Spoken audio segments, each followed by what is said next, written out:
meeting to order. It's 20 after 7. We just achieved our quorum. So thank you all for being here. I know this is a tough time of year for everyone. There were several people who said they couldn't come. Good. I'm glad I could make it. Thank you for making it for us, even though we're late.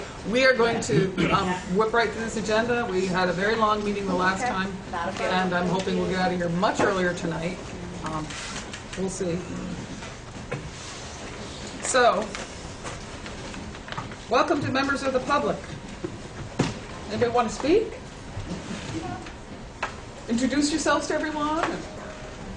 Hi, Kim Leva Townsend. Jessica Clay, I'm from Wyndham. Ed DeBarney from Milton, Vermont. I'm the math interventionist here at Leland Gray. Oh, yes. Welcome, welcome. Thank you. Anything you guys have thoughts on, or anything you want? This is members of the public. Okay. Well, I wanted to discuss my son, Gary Clay III, going to Green Mountain. Okay. He emailed someone earlier, and then I had that email forwarded to somebody else, and then was forwarded to somebody else. So I'm not sure if anybody actually got it who's supposed to, because I have no idea who to email. Yeah, it needs to go actually to the principals where it should go. I haven't seen anything. Okay. I don't know if anybody else has. Well, yeah, and it was a while ago. It was probably in January that I had I didn't emailed. get it. Yeah. Our situation, we live in North Wyndham, and Wyndham kids are supposed to go to Leland and Gray. That was what happened at some point between my daughter Crystal going to Green Mountain and my daughter Becca going to Green Mountain. And we've had, all of our kids have gone to Green Mountain. We have 3 older children besides Levi, and they've all gone to Green Mountain. And then, so this year, he's a 6th grader, he's graduating tomorrow, and we want him to go to Green Mountain also, because of, everyone else going there. I work there. All of his extracurricular stuff is run at Chester, and I didn't know how I can make that happen. Because it used to be I just had to write a letter. Now it's turned into something different, and I'm not sure when it happened or how. But Yeah, it did change. The law actually changed is what it was. Yeah. I don't know. So, the good news is you don't have to write a letter. right, The bad not news here. the bad news is, in terms of this coming fall, you were obliged to indicate that you wanted exercise choice in February, right? Okay. I did. Yeah. Okay. And actually, I did. Before that, I did the day he left, or ended 5th grade, is when I sent my first letter to the Wyndham School Board, and I fought to hear, but that might not have gone to where it's supposed to go. I know I sent one to Wyndham, and I sent one to... How about where you're going? To Green Mountain? Yes, I've already Okay. spoke to Green Mountain. Okay. So they've got you on the list to be admitted there. Are you qualifying there as far as they're concerned? Yes. Because that's the first Yeah. thing. Okay. So then we have to... maybe we can make sure you get connected with Dr. Dorfman here to get the form completed, and we'll. Okay, but he's I'll only investigate. Yeah, he's only in 7th grade, so. Well, then you're in. Yeah, then you're in trouble. Because in 9th grade, I know it's school choice, and that was never, with Becca, with all the kids, I had to just fill out a paperwork, and that was it. But with Crystal, or with Becca, with Corinne and Crystal, my 2 oldest kids, when they were in 6th grade, and we said we want them to go to Green Mountain. I remember because them. I actually go back Yeah. on that because Yeah. I was middle school principal. I was going to say, I remember principal you. Here, so. So it was just a letter. And then with Becca, Right. I actually had to come and talk to you. Yeah. And that was, she's a junior now, so that was a few moons ago. Yeah. And as Emily said, the law has changed too. So at least the procedure has too. So Yeah. you're really at the high school level, as you said, you could exercise choice Yeah. and be qualified to be okay. Now at this point, at 8th grade, because Wyndham is a member of the Leland and Gray Union School District, you really don't have a choice except to exercise your choice as a parent to appeal to Green Mountain. That's where you want your child to go. Yeah. To waive tuition.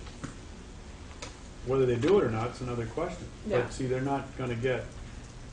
They're not going to get the ADM for it, so it's really, they're not going to get the state funding for it, so it really is a matter of, do they have the room, and does that board want to waive the tuition? Because now Wyndham, since the law changed, what's the act, Frank? Might have been part of 153, I think. I'm not sure. Well, Anyway, I thought it was before that. Anyway, Yeah, I'm there- not sure it's one the for problem first. is that the union school districts are now taxed, not based on the individual school districts contributing, but as a unit. And so that That's changed. the- 131. There you go. 130, 131. And that's really what changed this issue about whether the school district itself, Wyndham Yeah. School Board, had the discretion to say, okay, we'll pay tuition to Green Mountain. Because I think that's what happened for the other kids. Yeah, they pay the tuition there. And see, they're not allowed to do that Yeah. anymore. That's what's different for them. Now, I thought that we would have responded to clear that up with you, but I can't recall the letter frankly either. So Yeah, I don't, well, I'm and sorry, like I said, it don't was, know. you know, it was almost a year ago that I sent the first letter to Wyndham School Board and a copy, Yeah. or they were supposed to forward the copy or something to you guys, but, and then I emailed, I think the name was Emily, Dorfman, is that right? Well, it's Doreen Dorfman and Emily Long. You got a good Oh, combination okay, there. yeah. I never Must received have any somewhere. correspondence from you on this one. Okay. I mean, I remember you from before. Right, With yeah. your other children, but I never received any correspondence. Well, anyway, from you on if this you've one. arranged things with Green Mountain, you know, I think that's where we have to Yeah. pursue it next. Okay. And I'm, And you know, actually, I they have a have the rela- school board meeting on Thursday, which I'm Okay, going and to. I know the superintendent there. I mean, if they want to call me, we can talk. But I really am not the one to be able to make it happen for you because I don't have actually the opportunity. Or the, Oh. that's not because we're not wiggling enough, folks. There's something else going on. Our lights go out if we don't move enough. Yeah, that's, Anyway, get back to it. I don't have really the option of directing or recommending Because that they the weren't all board still pay there. tuition, you know, Right. to Some Green Mountain. That's what's one changed. circuit. that's what's changed. And, so it really is a matter of, now, they're likely by tradition, if they, So, their advantage, let me just tell you what the marketing is. Their advantage is if you go there and they gave you, and they paid tuition for your 8th grader, they no doubt would receive your 8th grader in the 9th, 10th, 11th, 12th grade. Right. And then it would be by choice. Yeah, he's 7th this. yeah, he's 7th grade, yeah. He's He's going in 8th. No, he's going He's to going 7th into grade. 7th. Oh, then you got 2 years. Yeah, Yeah. he's got 2 Yeah. years to deal with. Typically, this goes through the administration, so, Yeah. it needs to. Yeah, it's That's really the not. point. If, I mean, if, if it- if we'd gone as if far there's- as me and I had a recommendation to the board, then we'd take it there, but Right. we're Right. not at that point because I don't have that ability to Right. recommend that. Okay, because, well, But please do work with Yeah. them. yeah, Wyndham. with Becca, and she was the last one that was 5 years ago. She's a junior now. But yeah.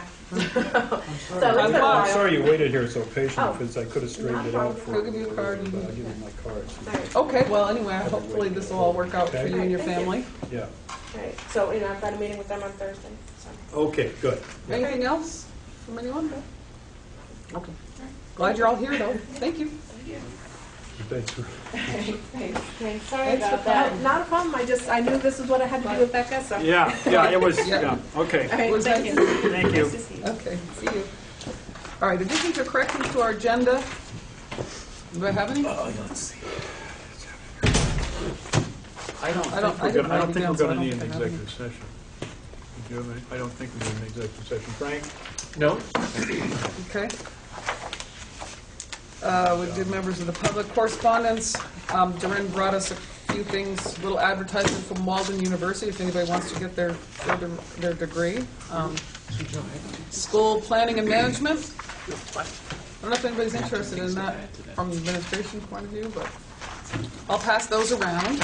They're in our box. And then Frank, this is a letter from the scope of services from Sullivan Powers. Shall I just hand that over to you? There's Yeah. 2 copies of that. Yes, I'd like to use that. So Sullivan Powers, we're their contract for audit services. And thank you for arranging that for us. Okay. I know that starts real soon. Okay, any other correspondence? I had read, but that's all. This was supposed to come to you. I Okay, just assumed you received it. okay. It's a letter from NIASC to Dr. Dorfman, copied to the school board. Did you read it? Because I've, The good news is that, is this the one where it's at taking the, us off? yes, on the principal's report at the bottom of the first Okay. page, it says NIAS correspondence. In early June, NIAS sent a letter to Leland Gray stating that their Committee on Public Secondary Schools had voted unanimously to remove the school from warning status, which had been applied after removing the more punitive status of probationary sometime earlier. And this is the first time we have been recognized at a non-disciplinary status since the 4 reports that I have submitted to them. And we had been on either probationary or warning status since 2005. So we are Off. off. Good. Thank you for all your hard work on that, Doreen, you and your staff and everyone Yeah. else involved, because honestly, I know how much effort it's taken, although I don't personally know, and I'm grateful I don't have to personally know. Well, I want to commend Doreen publicly because obviously it wouldn't have happened without her effort and leadership, and certainly the issues that you faced regarding accreditation were a reflection of previous administrations, frankly, and what wasn't reported on and not accomplished. So kudos to you, and, Yeah. and I think that it clears the record in terms of Leland and Gray's standing with the association. And it's commendable because it's not easily achieved. The next Yes. report's due No. September 1st, so they keep coming. They do. They do. With the next expectations to be fulfilled on them. So I know the rest of the board echoes my comments, and Stephen's as well. Thank you. Really appreciate that work. You're welcome. Needed to happen, so. Yes, it did. Okay, administrative reports, we can stay right with you. Okay, the focus here, because I had sent you the previous information about NEASC and finding potentially an alternative to NEASC, I'll just state briefly that when I received results from the poll I did, Vermont principals, several of them had indicated that they were looking at creating their own evaluation system. So I took the liberty of contacting one of them who had actually traveled to China with, Jim Avery. He's the principal of Otter Valley, and he welcomed Leland and Gray in developing our own local evaluation system that would include not only administration but faculty, and bringing them together. We all have Title I grants. We all have to write our plan, an improvement plan because of No Child Left Behind, to demonstrate the efforts we're making towards adequate yearly progress, as well as our own school board goals. And I would expect that in all of our districts, strategic plan, like our WCSU strategic plan. So we have a lot of plans, and together we can analyze data and bring teachers together to hear what's happening in the different schools. So we talked about meeting in the summer, but of course I'm not going to move forward in any direction without the support of the school board. So I know we'll get to that conversation later today, but that, having evaluated a number of systems in the past as part of my graduate work, and had been I'll say it, requested to do in the other administrative roles I've had in other schools. It's a pretty cool idea to be able to create something that's going to, for every endeavor, has a worthwhile purpose that would have an impact directly on teachers and our students. So, any thoughts, questions on that? I don't know if that's a topic you want to bring up right now, or I can just head right into what I'd like to share with you. It's under old Why don't we business do later it under old business? We'll, Okay, great. I mean, that'll give the board a chance to look at what you gave them as well, and then we'll address it then, okay? On page 2, and I apologize for the stapling, where it says math intervention report draft, had things unfolded differently today, it would not say draft, and it would be perfectly edited. So when I submit this electronically in full to Allison, thank you for taking minutes tonight, I will clean this up, but I won't. But all the data is accurate. It's just not worded as carefully as I would prefer. I had shared at an earlier meeting that as a stopgap or a Band-Aid for our new Algebra 1 program, as well as keeping virtually all students in grades 7 and 8 in their grade level math course to address the gaps in their learning in concepts, not to mention, or also to mention the skills, but the deep conceptual understanding around numeracy, number sense, and then translating to multiplication, division, fractions, etc.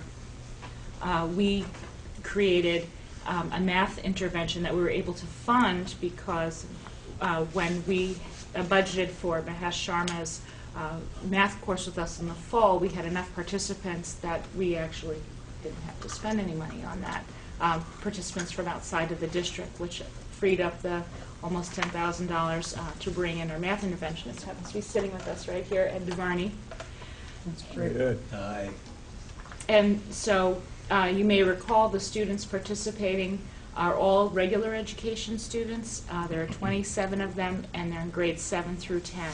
And the first target group was the students failing Algebra 1 as a result of their poor skills as opposed to poor work habits. But they were placed in the intervention as a result of a pre-assessment, the observations of their teachers, and course grades.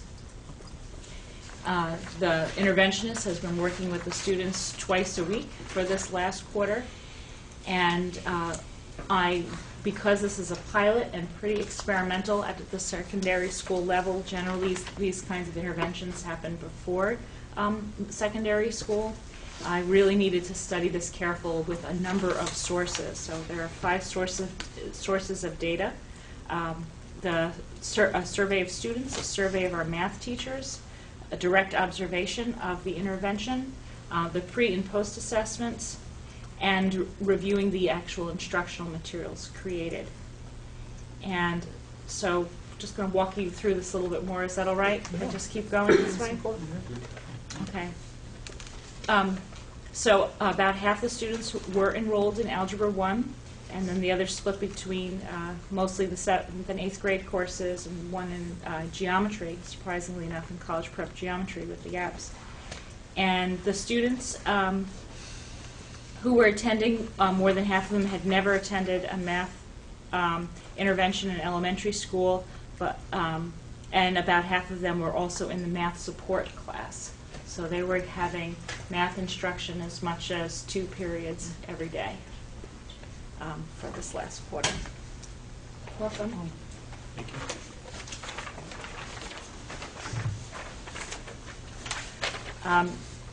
They I'll say self-assess isn't quite the word, but the identified areas in the intervention, the students stated whether they had made great or considerable progress, some progress, or no progress. And you can see how they rated themselves. Again, and the number of students participating in the survey is 89% of them, so we missed 2, so it's about 25 students in the survey.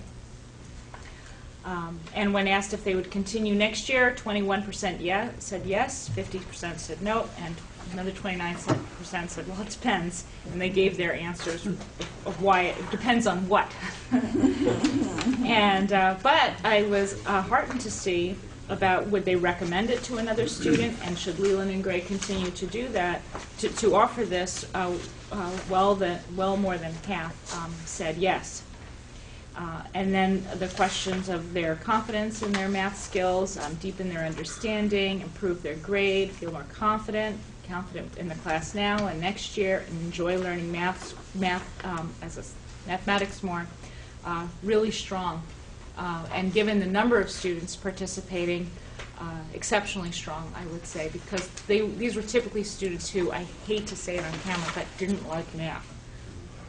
The idea of taking more math took a lot of convincing. I had a lot of meetings with students and parents and phone calls. Very heavy involvement on my part, and students couldn't drop out practically ever because they had to get through me and their parents first. The parents were very, very supportive, consistently, understanding what this is about, understanding that this is what their children needed to achieve on grade level, and recognizing that their children hadn't done so previously with mathematics. So actually being grateful for the intervention. The survey of the math teachers, 4 out of 5 participated in an anonymous online survey. They also felt very positive about the program, and I will say that that has as much to do with the interventionists involving them in the program development and the instructional materials, the assessment materials, the topics that were covered, and let's see, they felt included in the development, as I said, and then all agreed in the bottom bullets there that their students had improved their math skills. These are students they have in class right now. And students who only had math in the fall semester, like a number of sophomores would have had, were not in this part of the intervention because they weren't in math class now. So deepen their understanding, improve their grades, feel more confident. So similar to what the students said about themselves. The teachers were seeing it in their students.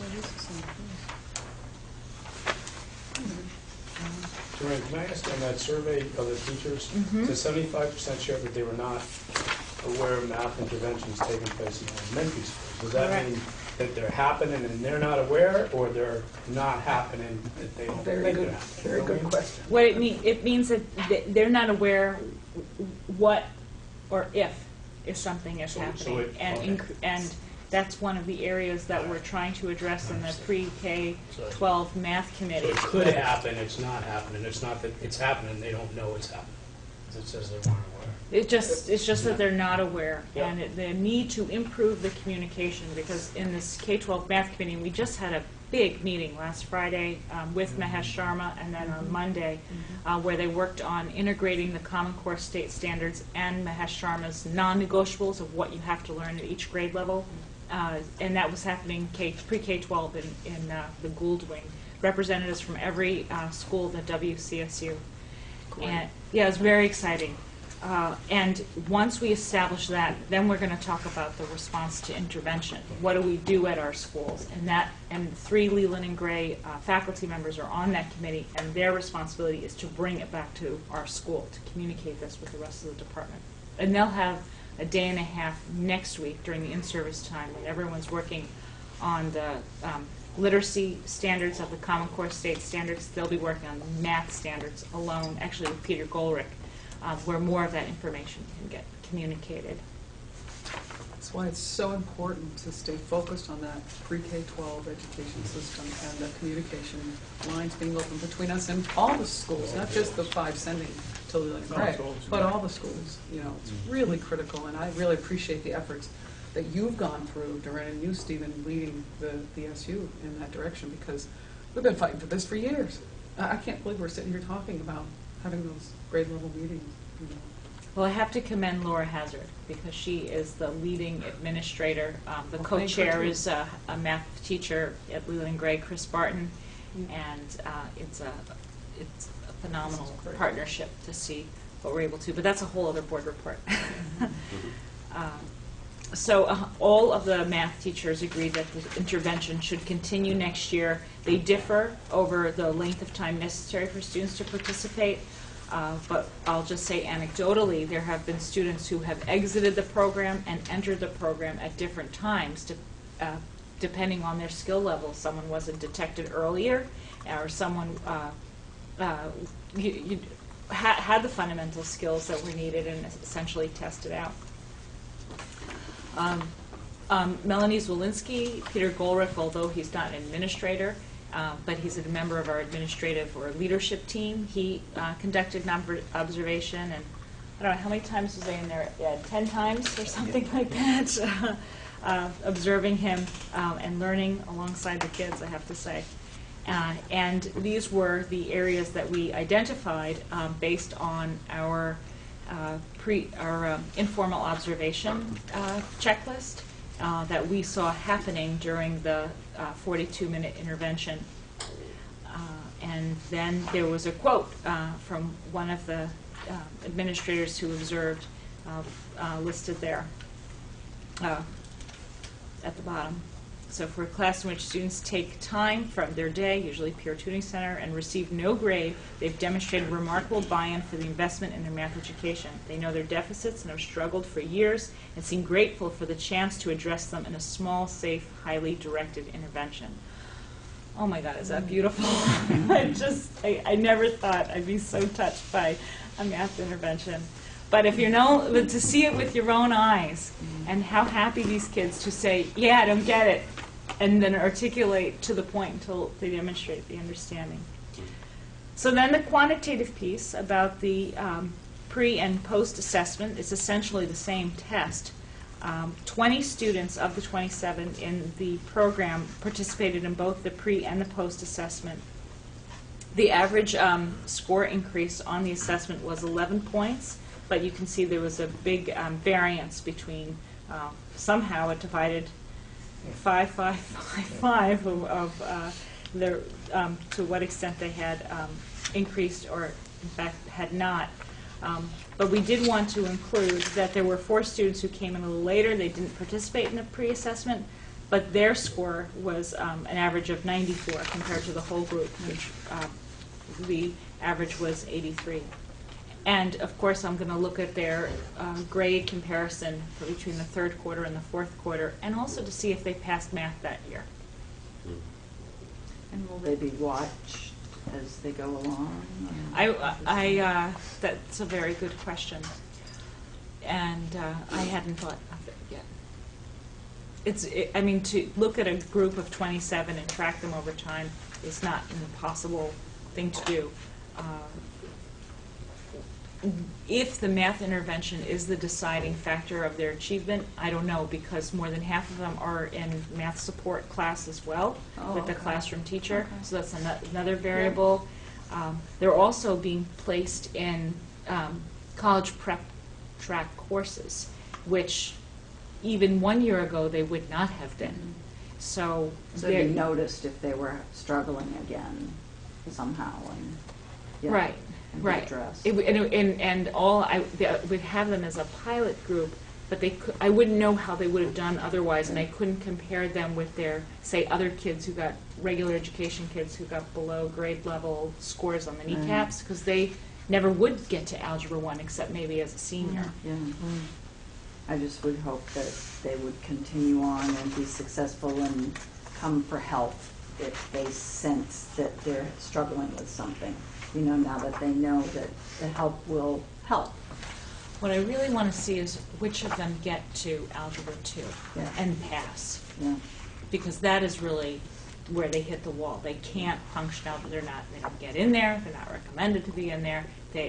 Regular education students, and you need that in order to get into a reputable public or private university. You have to finish Algebra 2.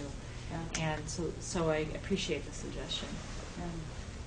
It's a lot easier for us to think about the individual student and follow that student's profile and achievement individually. In my superintendent's notes from the conference, there was some reference to the personalized learning plan, personal learning plan, that I think is pretty inevitable, and certainly has no resistance from Joanne or me regarding that. But getting it implemented will be quite a few steps. But I think that the question you ask about the grouping is interesting, because it is an analytical approach about what's working, but we have to control for the variables, and we have such a small n that we probably should caution ourselves from drawing any dramatic conclusions, except to keep doing what seems to be successful. Any other questions? Thank you. Cool. So is the plan to continue this next year, or is it unfunded? It's unfunded. I mean, I would have to sit with Frank and We've got a lot of Stephen financial stuff. You have financial news tonight, and we obviously will have a lot of tough decisions to make. Yes, we will. This is very The first valuable. step is finding something that's working. Yeah. Right. Many Seems schools, like a pretty positive note. yeah, many schools have a writing lab too. Right. But right now we're just relying on the English department. It seems to work. Oh, good. Thank you. Thank you. You emailed a bunch of other stuff. Is there anything you want to say about any of that? I felt it was important to share the Title I report, which included 2 Amazing. attachments. All the professional development activities. I'm so proud of everybody. Yeah, Should any be questions? in a brochure. All that stuff. And then seek continuing. Mm-hmm. That's right. Okay, any questions? Go ahead, Bruce. You talked about 74% of the seniors were had college acceptances. Mm-hmm. Does that include? Not including the ones who are planning to go to CCV, which has open enrollment. So I think it goes down to 61%. Well, that was sort of my question. Does that include 2-year Yes. colleges and Yes. technical schools? Yes. So, but I think the number is 61%, and then there's another like 7 students who are saying they're going to go to CCD in the fall, but they could go in, in the last week of August and sign up, so, or mid-August and sign up because of their rolling Right, admissions. But that's what they have informed their school counselor, so that's why she counts it into the 74%. Very good. Good sign. Yeah. Good Yeah. sign. That's They different. don't remember when it's been so high. No. Focus. And I liked the extra health course because they're eating well and sleeping well and knowing about that. That goes into learning. It's really important. So that was a good idea. We piloted this year called Wellness Adventure. Next year we're going to call it Seminar for Life. And for a brand new course, it filled. There were 12 to 18 kids in each semester. Mhm. So it has really filled a need. And I like study halls are not the typical study halls anymore. It No. sounds like they're actually productive time. Much more, There have yes. been a lot of dramatic changes in the Yeah. school in the last few Yeah. years. Because I mean, study I halls tried to- coming under attack for years. Yeah. Oh, yeah, we were Yeah. trying to get rid of them for a long time, or at least reduce the need. This is good. This is good. Thank you. Okay. Anything else from you? Beyond what's I other have, agenda? nope. Okay. Any other comments or questions for Duran? We'll get back to the NIASC piece under old business. I wanted to say something that I forgot to mention before, and actually Duran was the one who brought it up. And that is welcoming and thanking Allison Pescock, who's come here to take our minutes for us tonight in Tara's absence because she's ill. So hopefully Tara will be back before she's completely done, but we're thrilled to have you here, Allison, and thank you for coming in on short notice like that. Appreciate it. Thanks. And we had another member of the public? Yep, I'm David McCormick. I have kids at Newbrook, one who's coming here next Great. year at 7th. Wonderful. I'm so happy to have you here. We did have members of the public on the agenda before you walked in, but if there's anything specific you want to speak about, if you're just here to join the meeting, if there's something on the agenda you want to talk about, I mean, welcome to pop in whenever you want, or if there's something you want to say now, go ahead. It was regarding the old business, the Oh, okay. NIASC. Oh, okay, great. Then we'll make sure that you have an opportunity to speak during that time. Great, thank you. Thank you for being here. Okay. So, Superintendent. Right, well, you did receive a couple of things from me. One was notes from the VSA Yep. conference, which I actually didn't reference here. Then the VSBA legislative report, which is the report on the final legislation. And so if you have any questions about that, I'd certainly be happy to respond. The notes really from the conference were really quite a smorgasbord of various ideas and presenters. And the one that was the most that I would call your particular attention to was the two sessions I went to with Bob Goodman, who was Teacher of the Year for 2006 for New Jersey. And he teaches physics, which is close to my heart. That's what it was. And his concept is for everybody to have physics. And in fact, he has kids in special education, IEP students. He teaches in a technical school like Career Center. And anyway, you can read the notes about that. But the connection with us here at Leland Gray is that he's combined now what's called a clicker response technology to seeing on the screen the students are all asked the question via the screen, multiple choice, just like a standardized test. And you click on the clicker, your A, B, C, or D, and then instantly appears a pie graph that shows what the students have answered. And they work in groups, and then the teacher doesn't give the right answer or explain what's going on. He said, okay, you argue about They have it. to talk amongst themselves. And the thing is that it's so much more engaging and productive because kids want to talk and they want to argue and they want to explain their reasons and so forth. And then, of course, if the teacher needs to intervene to correct a misconception, fallacious argument or whatever, then that's fine. But apparently homework also is not an issue. Kids just want to be getting ahead of the class. It's a programmed, conceptual, instructional continuum. So it's in some ways, some people, creative, ridiculous people like me might think it's a little too canned, but I could go with this too, because the goal is to get everybody there and to feel empowered and actually know the material. So they do it in 9th grade, and then they have an AP class, 11th, 12th grade or so, and a lot of kids take the AP physics, and in fact, 4 students with IEPs this year took the AP exam for physics and got passing scores. So it really is universal, and it has the connection with what we aspire to here as a board and administration and staff regarding all students being able to succeed. So I've connected him with Dr. Sharma because I see the non-negotiables in math and the math courses that are offered by this organization in New Jersey, which is, interestingly enough, co-sponsored and was funded by the Teachers Union of New Jersey. And they're training about 60 physics teachers a year, something like that, there in New Jersey to fill the need. And so it's possible that we'll be able to get a teacher trainer up here or something to demonstrate this. And I know Dr. Ruth Ann Dunn was very familiar with Mr. Goodman's work. And he's one interesting, charismatic guy. He came from the private sector, and he's decided to teach and have a more rewarding occupation, satisfying occupation, and he's certainly made his mark. And so that was what I was most excited about from the conference. There are a number of other, very significant presentations, and you can read Like those principal and ask training questions. was interesting too, the Oh, principal uh-huh. training piece. But I was lucky enough to sit through that one of his One of Goodman's. presentations, and I while we were up there, and one of the questions that came to me was the course sequencing and the Oh, yeah. physics being Well, actually, it's top physics first. yeah, it's a physics first situation, and in fact, we reorganized the science instruction here to include more physical science in that 9th grade. Yeah.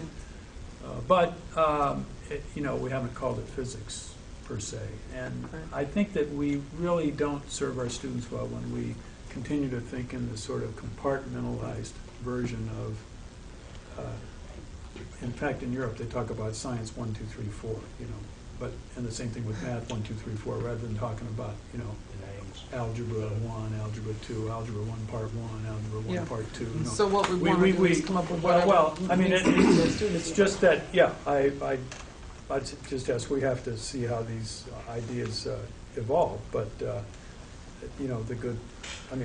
I'm really pleased to attend a conference and be able to come away with something that really has some legs, some juice to run. So. Thanks for following through on that with them. Yeah, and I hope you don't mind me sharing it. Like I did send it out to all the staff as well, because I think it's important for them to know what comes across my mind and what I think is pretty exciting. And You have never had a problem with that, yeah, Jerry, sorry. when it comes across. I was just at the Dover board we meeting, and appreciate that. they made the mistake of asking me, well, in 2 minutes, what was good about the VSA conference? So I rattled on about this particular issue. And actually, 2 of the board members there, I'm sorry to indulge in nostalgia, but I said something about, this is really dear to my heart, because when I was teaching physics at Whitingham, my concept was everybody graduated with physics, and they all, passed physics. And 2 of them raised their hand and said, I was in that class. 2 board members That's were my terrific. victims of physics at Whitingham, that are now serving in Dover. Now they're on the A board. third one Is is that- now on the board at Twin Valley. That's great. Anyway, Laura Sebelius' brother, Wow. Is he on the board? Tim Cunningham, he just joined. So, and Frank also attended. Yes, And- yes, thank you. And I know you Frank were was there for impressed the, as well. I don't know if you for had- the, yeah, you heard that keynote of him too, didn't you? Or was it? Yeah. Yeah, I had Wednesday? seen him Seen him a year before. earlier, and Yeah. Uh-huh. it's so impressive across the country what an impact his program has Mhm. Yeah, had, and how quickly it's growing, how rapidly it's growing. absolutely. Yeah. And Brattleboro is doing a pilot program, and they Mhm. expect to integrate into their high school, and so we'll be in good company if we follow up. So I have a couple other short items. First of all, I'm wearing this tie for a reason, right? I wear ties for a reason. There are two reasons. First of all, strolling of heifers. If you missed it, too bad. There were 52 cows and only 17 tractors. There were more cows than tractors, so that's... And Leland Gray was what should be. represented. And Leland Gray had the Samba samba band, and Newbrook had the cheerleading The squad there. cheerleading squad, Newbrook. I don't know if you have one in that, but, that was quite a thrill. We hadn't seen that before, and that's part of the 21C after-school program. That's one of the things they're doing there. The other thing is I did want to call your attention to the in-service that Doreen mentioned regarding your staff starting next week, Right. following commencement. And I have a detailed chart here if you're interested in the plans for those days, which I required in terms of this trading student instruction days for in-service, Yeah. right? Very good. And then I did bring my late start folder, high school, because I did meet with the faculty at Durin's request just Monday to hear their very sincere concerns about such a change. I don't think anyone spoke in favor, as I recall, but I certainly understand that is the case with change, and it's hard, and it'll take a while for people to wrap their heads around it, and actually explore the problems and see what remedies there can be. Every problem provides an opportunity for us when we're contemplating change to make things better in all ways, or in more ways than just one. So I regret to once again reiterate that we won't be starting late on a daily basis at Leland Gray this fall. I have raised the issue with the Superintendent's Association of the region. Good. And I've also raised the issue that you spoke about, indicated interest in last meeting regarding year-round school, regarding a calendar of instructional days that is divided with a little bit of time in between the sections, 1 or 2 weeks. Yes. Townsend Board has shown interest in that. Dover Board has shown interest in that. And I'm sharing it with others. And so, I think that when you were looking at the retreat this summer, perhaps in August, the WCSU Board can consider the use of one of your most valuable assets, and that is the contracted instructional time that you have for teachers, with your professional employees, with all employees, basically, and see whether not only the issue of starting the day at a different time at the high school, middle school level, but also the calendar year is something that we want to look at. And obviously, such change is problematic for a lot of people at first blush, and then takes some time and a lot of deliberation and public discussion before it can Well, I be hope seen. that discussion will continue to Yeah. take place. As I I- know the board certainly has shown interest in this, and Yeah, I know well- Bob is not here tonight, but he's been speaking for it. Well, I kind of scared the faculty a little bit, maybe. I pointed out to them that I understand that most people's first attitude or reaction is that there are reasons not to change. But, I've been at this for about 3 years, and I reflected on my experience at Whitingham, where for 20 years I advocated for heterogeneous grouping, grade-wise, mixed grade grouping in instruction in the elementary school there.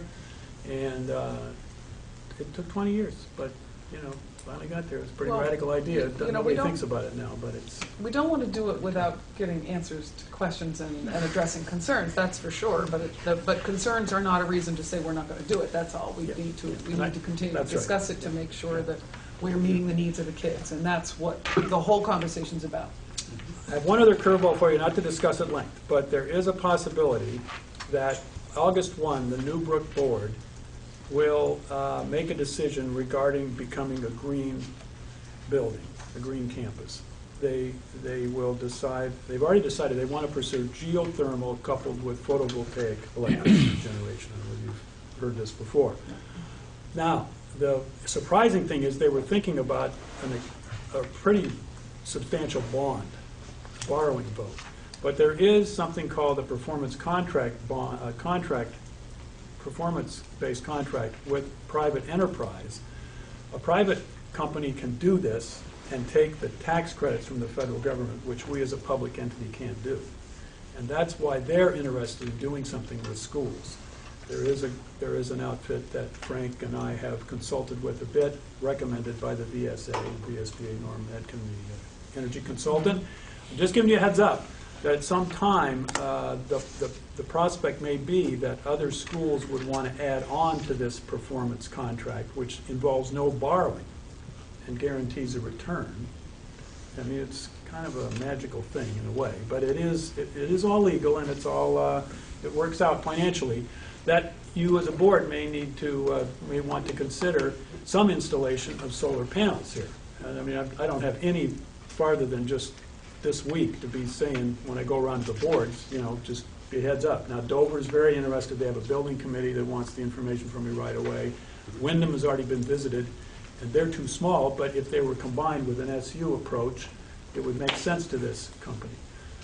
So, stay tuned, but, you know, it's investing in energy efficiency for the future is definitely good, and when it doesn't involve borrowing by the public, it's, you know. Well, there is absolutely no reason for Leland Gray to not participate in something like that. That's We've what been on I'm the thinking. cutting That's edge, what I'm thank you to mentioning. Frank Rucker, for years on Yeah, you energy were the first on efficiency, the and wood we were. chips. Yeah. We were, and I would hope we'll continue to stay Yeah. there, and I'm seeing a lot of nods around the table, so. Okay, that's it for me. Yeah, just the investment up front with those two. Yeah, that's the big If it deal. wasn't for that, everybody would do it, Yeah. just the cost. Yeah, and as a private person at home, you have a better chance of doing it than you do as a public entity. That's the irony of the tax code right now. Well, keep us informed about whatever's Thank you. available. Okay? Any questions for Stephen? Comments? Okay, if not, Okay, I'll give you a brief financial report. And this is an interim report. You know, we're just a few days, a couple of weeks, we'll be closing the fiscal year, and I will give you the usual year-end report. Just kind of a couple of highlights. Most of them you've heard already, so it will be a little bit of a repeat of our previous report that I just gave you last meeting. But at this point on our $6,500,000 expense budget, we have $193,000 against the budget available to spend. And I think we will end up the year pretty close to the budget plan on the expense side. There's still a payroll to run. There's all kinds of business to reconcile. I just reconciled about $800,000 worth of business between Leland and Gray and Wyndham Central, and I just gave Patty the reconciling invoice on that. So May and June, a tremendous amount of transactions occur, and they get reconciled, and then ultimately, from the supervisory union's point of view, they have to be billed to the member districts, because as you know, the districts set tax rates and this SU does not. So on the expense side, we have been very much on track with the instructional functions. Our teaching staff and our basic plan for supplies and materials, equipment, and so on has been very much on plan.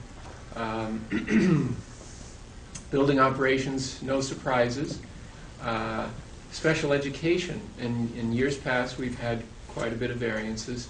This year it's probably going to be a little favorable against the plan. Unfortunately, I was at Stevens at Townsend. I prepared the financial statements for Townsend, and that's not the case. That was all good news, in right, Ken? Townsend. Absolutely. And that unfortunately is common with special education, where yeah, it is. you know the assumptions change based on family needs, We've all done it. and as they move. So we will do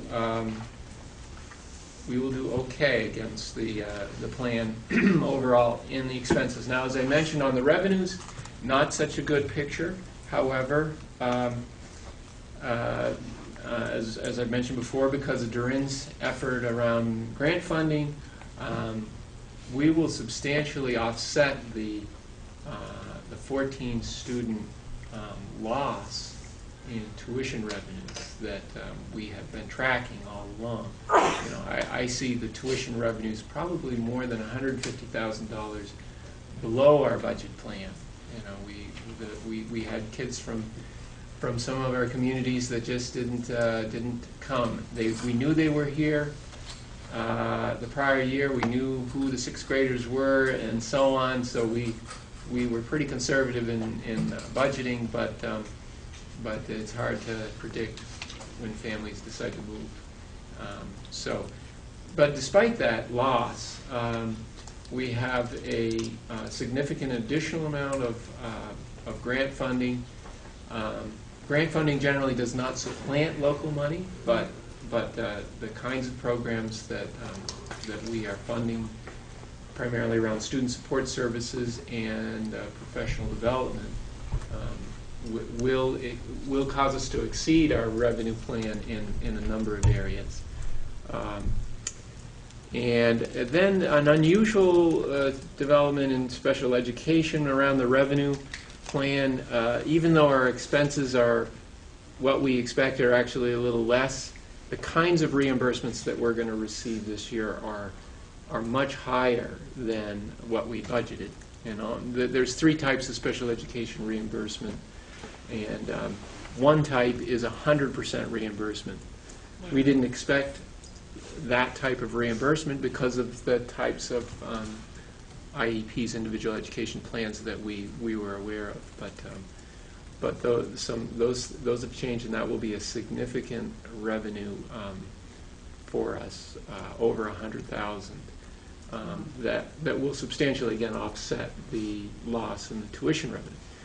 So overall, it's not as difficult of a scenario as what it looked like in March. Still, we'll have a negative result, I believe. Remember, we started the year in terms of our equity just about break even. About a fund balance of virtually nothing. We will probably end up with a little bit of a negative fund balance, but it should not be a real severe issue for us as we start planning the fiscal year 15 budget. Hallelujah. We'll know a lot more, though, of course, in the next 2 weeks. So the reimbursement that was more than you thought it was going to Yep. be, isn't that offset by an expense?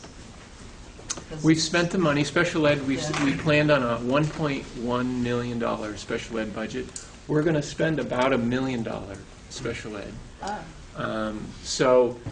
And when we originally planned the $1.1 million special ed budget, if you look at your annual report, or you look at your the last report I gave you, you would see that we planned, I think it was about $500,000 in revenue for special education. And that's typical, where if you spend $1 million, you get about a half of it back. Okay. But we're going to get more. That's about a 50%, reimbursement. We're going to get a much higher percentage reimbursement, even though we're spending a little bit less than we. So we had planned to pay that Yeah. extra money, so we had it. That's right. But now we don't have to pay it, so Basically, it's not like that money is going toward. it's not getting double counted. Yeah. So the biggest hit was the students, though, the difference in student numbers. Is that Yes. something we do different? Is there anything we would have done, looking back now, Frank, is there anything we would have known different? Or is it just an unknown? Do you get a project that we're going to be in the same situation, next year? Would we do anything different? Not really. No, these are students that weren't in our system, and there was no notice that they were going to be in our system. So they came from September through I think as recently as March. They just enrolled in the types of services that they were provided are eligible for a much higher percentage of reimbursement. Paul, you're talking about He's talking regular, about About the regular loss of depth that- students. Oh, I'm Loss of sorry, revenue tuition. from tuition. Yeah, the Towards the tuition. 14. Yeah, the tuition assumption, if you go back to your budget package, you'll see how we map that out by town. Yeah. What we do is we look at our 12th graders, we say who's graduating, Right. we look at the 6th graders coming in, and we talk to the principals, and we say, who do you think is coming? Then we take away the Career Center students that are in Wardsboro, Dover, Stratton, and so on. And then I usually take away a couple students just for this So you reason. do like a fudge, that's what I I was do. wondering, is Yeah. thinking ahead now, so we don't get ourselves in, have we done like Yeah. a fudge factor of like 80%, you know, something? Yeah, So I we're usually not do that. totally going by the numbers. Yeah. But this past year is just such an aberration. We generally lose 5, but we'll gain 5 or 6. Right. So generally, we've done pretty well. This year, we just flat out lost 14 kids, and we didn't have the. We did have a couple of unexpected tuition students, but this was unusual. Some of it attributable to the Burton transportation and that. I don't think so. I don't think so, although there has been quite a bit of activity at town meetings around tuition rates for independent schools, in our choice towns. So Yeah. there's no question that there's more activity around making boards and publics aware of the independent school option. We will always be in the position of, and we always have been really, in the position of being a small school that needs to meet the same needs, of all students that Brattleboro does, which has more resources and does a great job as well, and Burton, who certainly has more resources. So, I think we've been doing a great job, and honestly, under Doreen's leadership, I have so much more hope with the decline in enrollment that we've all been facing no matter what, because we all know the state has had a huge decline in enrollment, and we knew this was coming to us. I feel so much more secure with the programs that we have had in place on Doreen's leadership. So, we just have to keep moving forward, I think, with what we're doing. And yeah, I just add We'll get better. specifically about Wardsboro, which is one of the Yeah, towns that that's is one not a of the member of choices. the union, but certainly has students who 90% of their students have come to Leland Gray. Now, I'm not sure about the 90% ratio holding up, but I do know that they have a fund balance this year that's quite substantial, mostly attributable to their, somewhat attributable to their not having as many high school tuition students as they anticipated. They loaded in, I don't know how many, Frank, you get? It's about 57. And they apparently have, 5 or 6 fewer than that anyway that they're Yeah. paying tuition on, isn't it? Yeah. And the other thing that's interesting about Wardsboro is their projected pre-K through 6 enrollment next year is 50. wow. And Jamaica may be breaking 60 next year, I think, Mhm. 62. And presently Townsend has 87, but they're projected to go down toward the 60s in a couple of years. So, this is, we really have to, we have to plan for us to continue to meet the needs of our students and strive for excellence. At the same time, it's pretty apparent that the size of our school, our Leland Gray enrollment, it's hard to sustain at the present level, even if we've recruited everybody under the sun. I mean, they're really, and that's why why you see the independent schools recruiting so heavily and doing, making very, very overt moves at town meeting, as well as, making offers that obviously subsidies and so forth that we can't do in the public sector. So everybody's scrambling for the students, and of course that brings us back to the whole funding issue in Vermont, which Frank and I always take every opportunity to advocate for a program-based provision of education, not a per head capita support for education, because that causes us to pit one district against the other per se. It does. Okay, thanks. Thanks, Frank. Anything more?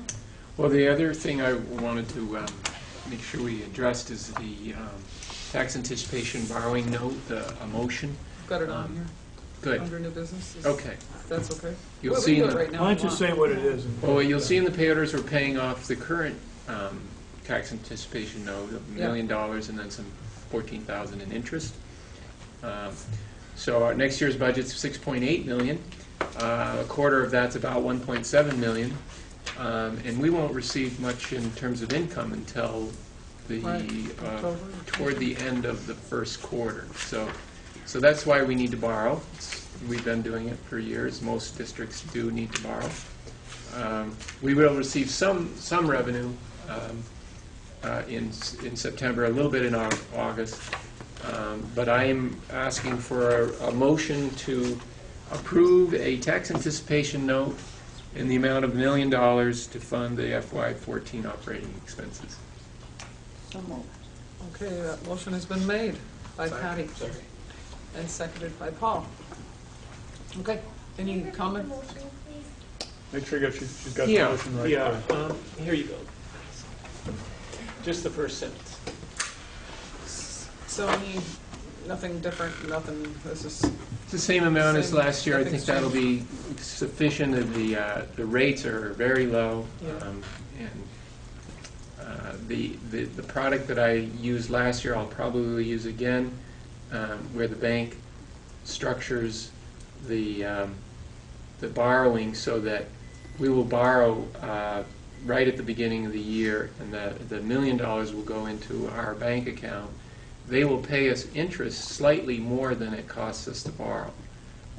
So if we actually didn't need the money, we would make a little profit over the year, but we do need the money, so we won't have $1 million invested over the entire year. So the difference between the interest income and the expense won't be that great, but we will pay more into the expense than we do on the interest income. I think year to date our interest income's up.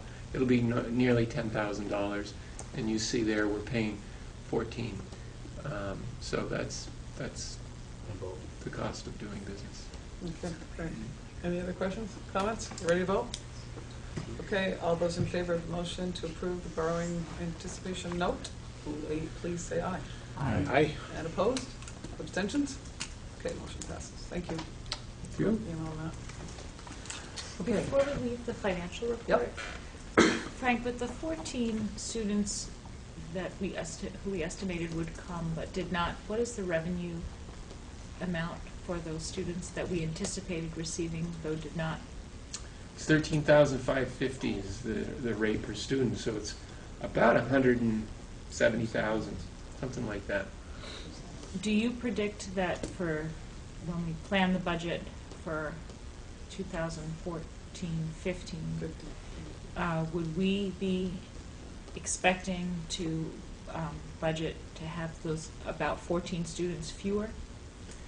Well, next year, as you know, is that 1 year of reprieve where we actually saw a little bit of an increase in enrollment because of the incoming 7th grade than we see looking further out. So I haven't polled the principals yet. You know, Rosemary, Bill, I haven't talked to Stratton, but that needs to be done. I would expect that it will be less than the 975,000, and I think that was about 72 students this year that we budgeted. So I do think it will be less. I couldn't say if it's going to be 10 students or 14. So we have just for us to think ahead, because we have about 50, I can't remember if it's 51 or 54 seniors right now.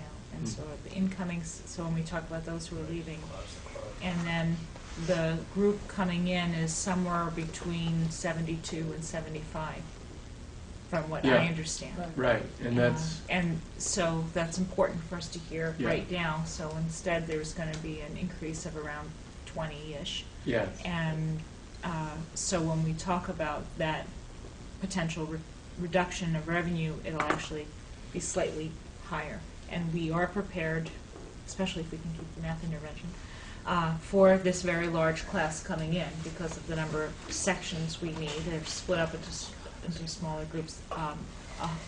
There's a higher percentage of students with IEPs in that class than the average percentage. So there's a number of interventions that are planned right now, including by the 7th grade team, to address them. So I'm just thinking about all of that in terms of budgeting for next year. It's not too early to be thinking about budget. Right, and So I I'm don't glad- want it to be Yeah. too early Well, for you're talking you about all to be positive thinking then, about but it this. could be, right? It's more positive.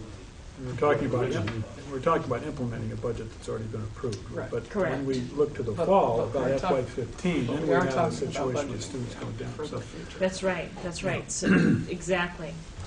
Exactly, so that's something else to Yep. consider, because then we'll have that other group, and then that next group of incoming 7th graders are gonna be more like 47.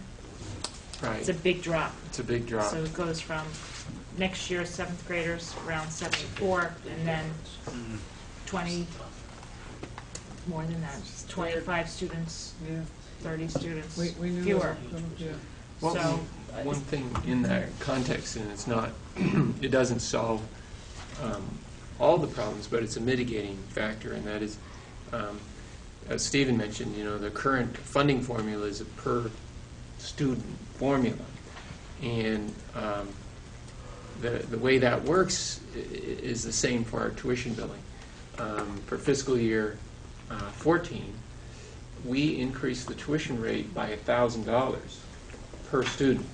So 65 kids, that's $65,000. So my point is that just because we're losing, or we have seen some withdrawal, moving out,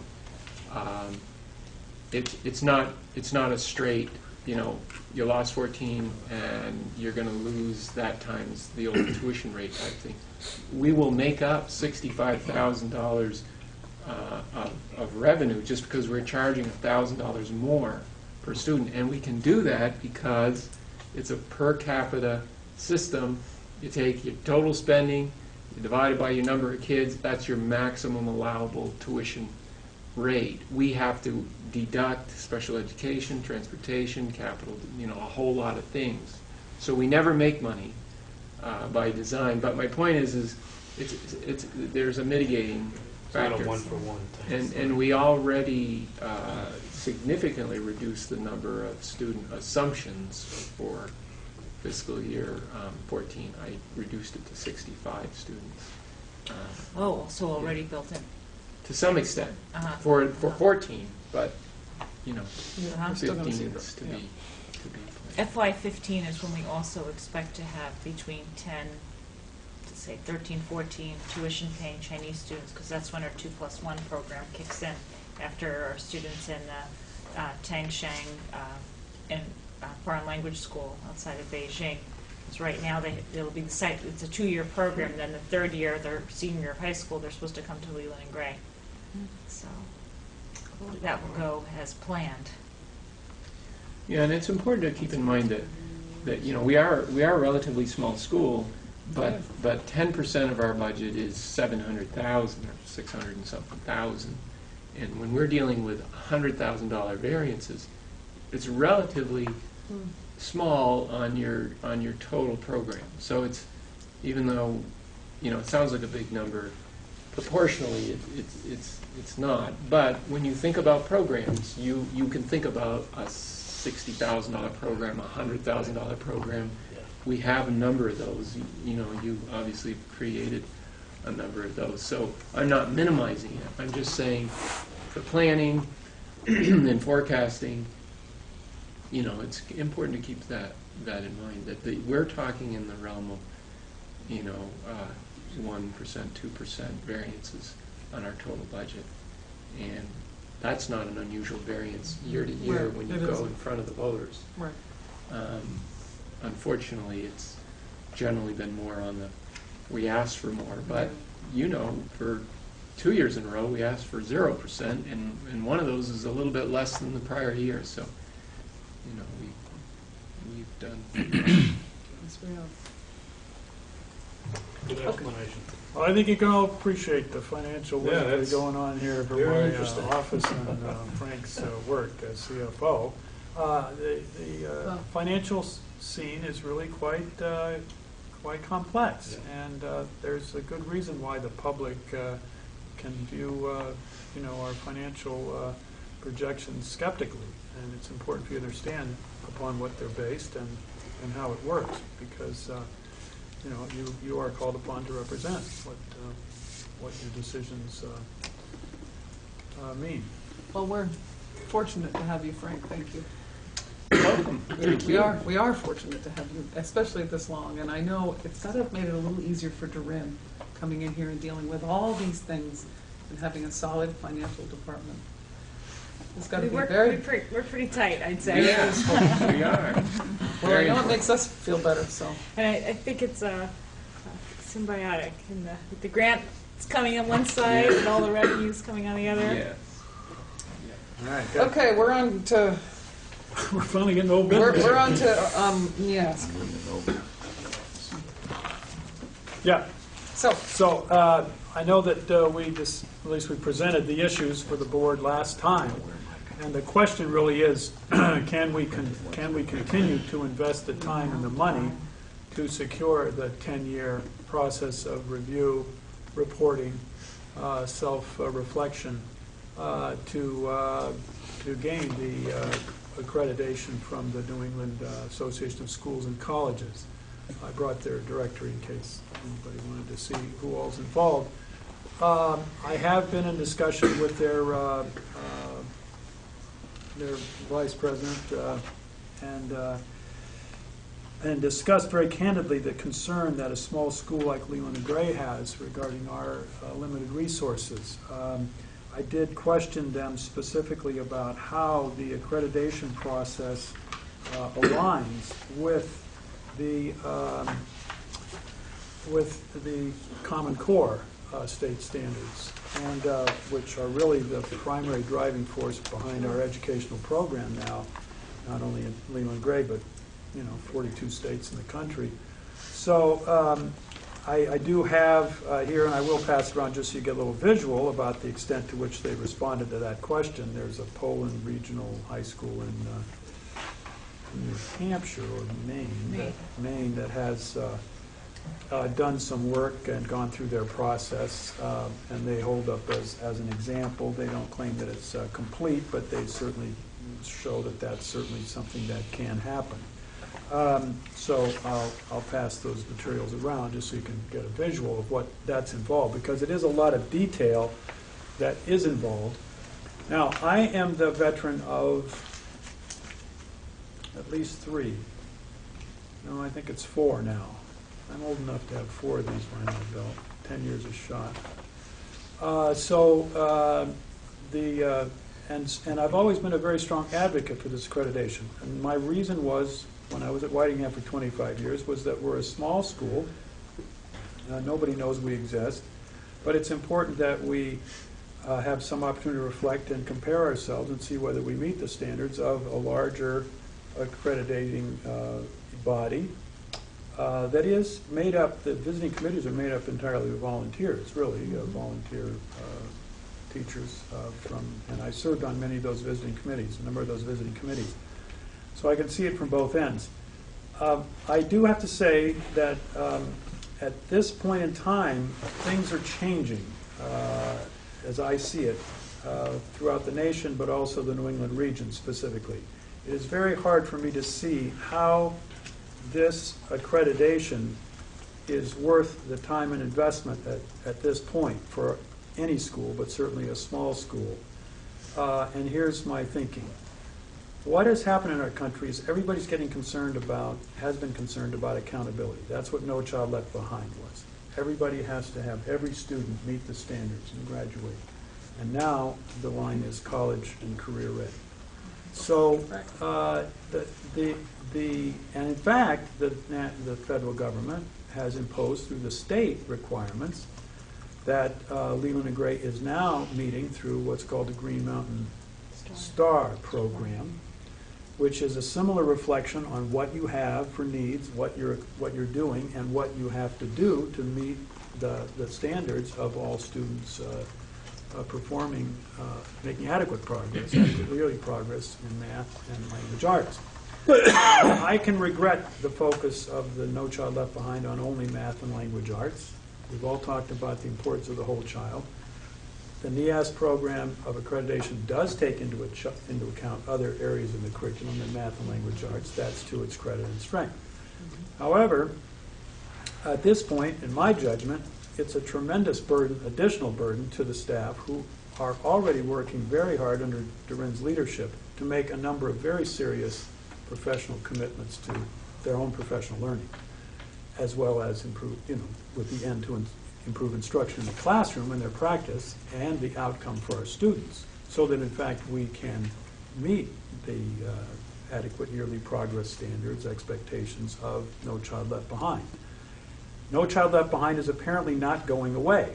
The Vermont Agency of Education, formerly Department of Education, appealed for a waiver based on growth model. I think I've talked to you about this, where we would measure ourselves against student growth individually, rather than everybody getting to 100% the year after next. And this fell on deaf ears. It was not acceptable to the Duncan administration, the Obama administration. So, and it's not clear to me whether ESEA will be renewed or what's going to happen. There's not much indication from the legislature that they have the stomach to change No Child Left Behind, nor to put much support behind it. So I think we have to live with the cards that we have at this point and plan to do so for the future.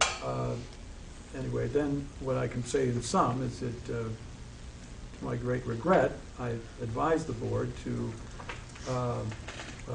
respectfully withdraw from the accreditation process. We're at a time when we have that option. And before we start to commit to another 10 years, I think we would do well to make sure that we're taking care of business here. And I don't see this, I've not been able to make a case through any investigation at the college level that this has any effect one way or the other on the admissions of our students to post-secondary education. Does that mean you haven't got any feedback that says it doesn't, or you just can't get? No, there's feedback that it doesn't have any effect. They're blind to the issue. And that's partially because they're also put in most of the applicants in the same pool as independent schools and so forth. That, I would just point out by specific example, our student graduating this year with a NEAS accreditation at Leland and Gray is not going to have an advantage over the Compass School kid, applying to the same school. That's the reality, and I've addressed that with them directly. They don't claim otherwise. They don't claim that. But at one point, earlier in my career, it was very important because there was no accountability or reflective process going on. Now, whether we like it or not, there's a very strong and in fact, my view, too narrowly focused one regarding the Green Mountain Star program. And of course, the Agency of Education Vermont looks upon that as a convenient way for them to accomplish what is required of the No Child Left Behind legislation. It doesn't mean that they think it's the ideal either. There's a study committee on that. Dr. Staley's serving on that committee. I just learned at the last superintendent's meeting in the region. So, okay, I'll quit talking. I'm open to questions, but that's the gist of it. I asked at the last meeting if you could get some information about locally where Brattleboro is and Twin Valley and Bells Falls, where they are in the process. They're having this conversation as well. I'd have not, sorry, I didn't. They're all members. They're all members. I didn't look to see when their accreditation is coming up. Brattleboro's They're a different process. On the website. 2003, so it was similar in the same It deal. must be in the same place. Right now, we're, The last. I was looking for the list. There's 37, actually a couple of the Otter Valley and Virgins that are on your list are still on their list of the member schools. And then I have 37. And I was trying to figure out how many high schools are there in Vermont, but they have, 35 if you take the two away that we know on your list. Yeah. So. They still have a majority, there's no doubt, of high schools in the state. Isn't that close to, how many high schools, public high schools are there? They're about 60, 65, or something like that. Now, and I have to raised an issue with me. I pointed out to them the difficulty that we face, not only in terms of financial commitment, but you can see also what we suffered from in the past process was a change of administration, which is not within, directly within the board's control. And I think that Seems like That- we went through 3. Yeah, During in 10 that years, time. we went through 4 principals too, or a superintendent. So, you know, this is a problem with instructional leadership consistently holding through with the commitments on this reflective process. It's another disadvantage of the program. In that regard, the Green Mountain Star program looks more accessible and effective because it's based on annual reporting. The other thing is that I call your attention once again, the public, to the difficulty a small school faces when you have 47 faculty members and you have 6, how many standards is it? I've forgotten. 10 standards. Pretty sure. So you have 10 study committees. Obviously, you don't have enough people to pass around to get the work done in a way without sucking all the air out of the math, language arts, science initiatives that we have going on that are showing some promise. And so, you know, I recognize that there's only so much air in the room. And if this is sucking up the air for the next 2 years, then we really have to put on hold the things that are really essential for our students to succeed and meet the expectations of the Green Mountain Star program. This is a forced choice situation that's not a happy. And if I could just say, I can't, all of the initiatives we've begun with, first with writing across the curriculum, reading across the curriculum this year. Next year it's teaching vocabulary across the curriculum. So this is in every subject area.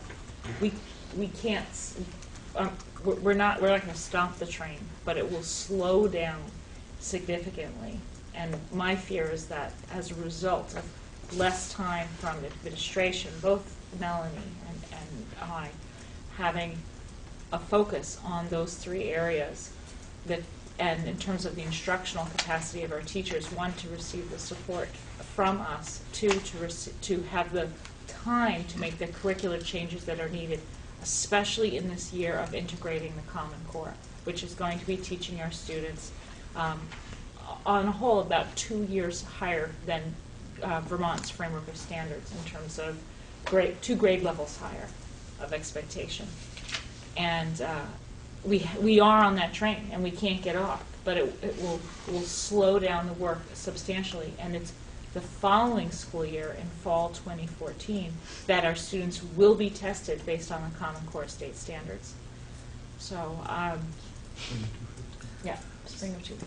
So Patty has a question, and then I'm sorry. a member of the public here who wants to ask. I mean, I'm not going to stop, but it will be more, and it may be more sub time. Okay.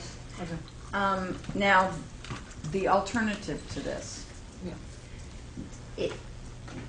is this group like the New England Secondary School Consortium, do they involve more than just Vermont schools, and would the teachers and faculty, or principals and faculty who would be coming from various schools, would they be from out of our state? So it's not a totally narrow Vermont focused group, is it? That like Otter Valley and Mill River wouldn't necessarily be coming here and we're going there, and There are 2 separate areas. So the NESC, I guess it's called. They're not an accrediting organization, an evaluative organization. They do have an induction process. If a secondary school submits the application, it is all New England, demonstrating the alternative ways that their students are able to earn credits towards high school graduation that are non-traditional.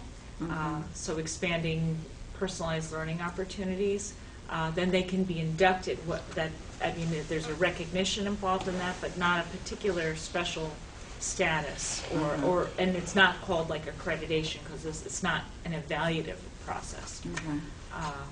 so And the group of the 4 or 5 other high schools had, when they did the poll, had indicated that in leaving NEASC, that they were embracing creating their own system of evaluation that would involve directly teachers on an ongoing basis so that they could analyze data together and share initiatives and I won't say share resources, but so I wouldn't say financial resources, but in terms of the resource that they become as there was so much power in Mahesh Sharma's courses, in that Twin Valley was here, Brattleboro was here, Green Mountain was here, the representatives of all these math teachers working together to solve the problem of secondary level math for students below grade level.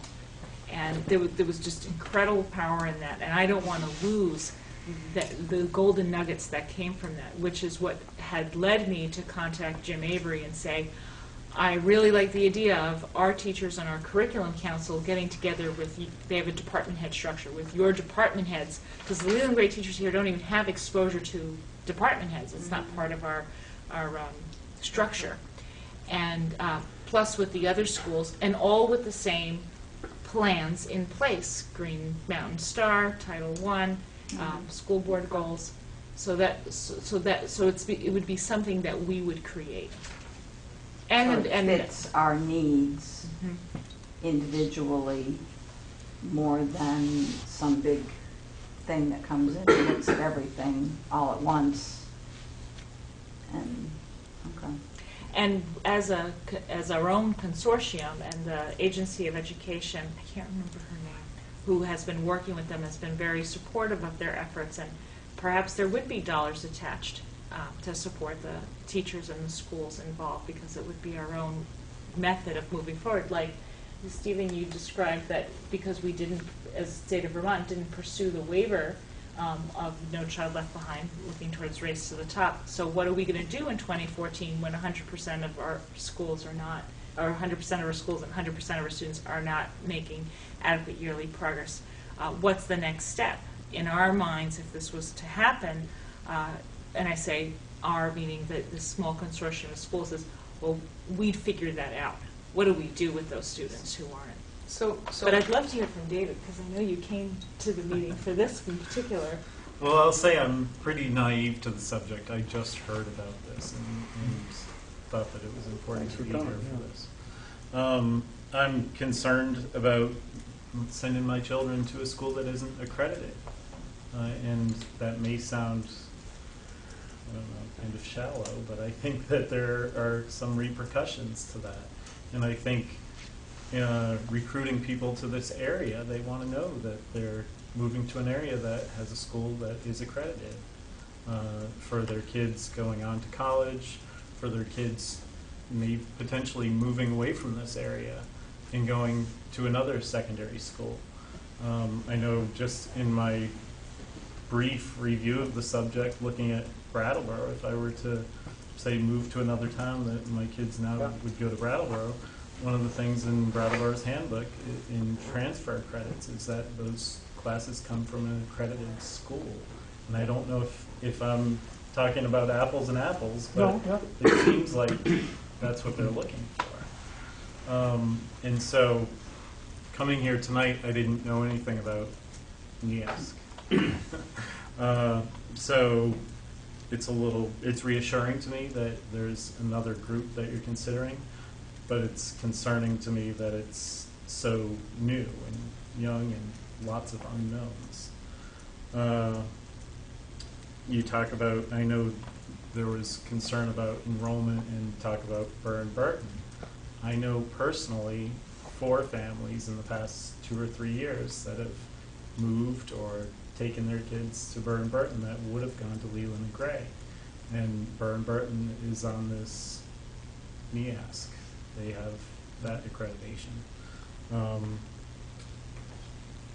The other concern I have with something new like this other NESS is it's a lot of unknown with if administration were to change here, what the continuity would be as far as what the plan would be for evaluating the school and looking at how things are going and that it's a consistent evaluation.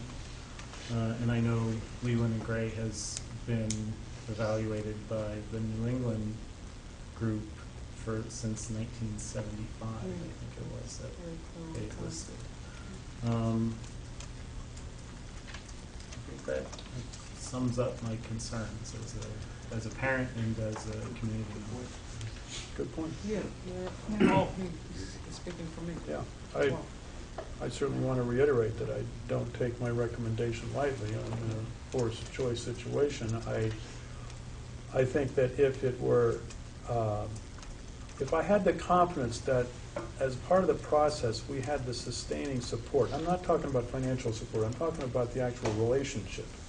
But this is a very distant and cold relationship with this New England accreditation system. It's a matter of them coming in as a visiting committee. Actually, prior to that, we spent a year studying ourselves.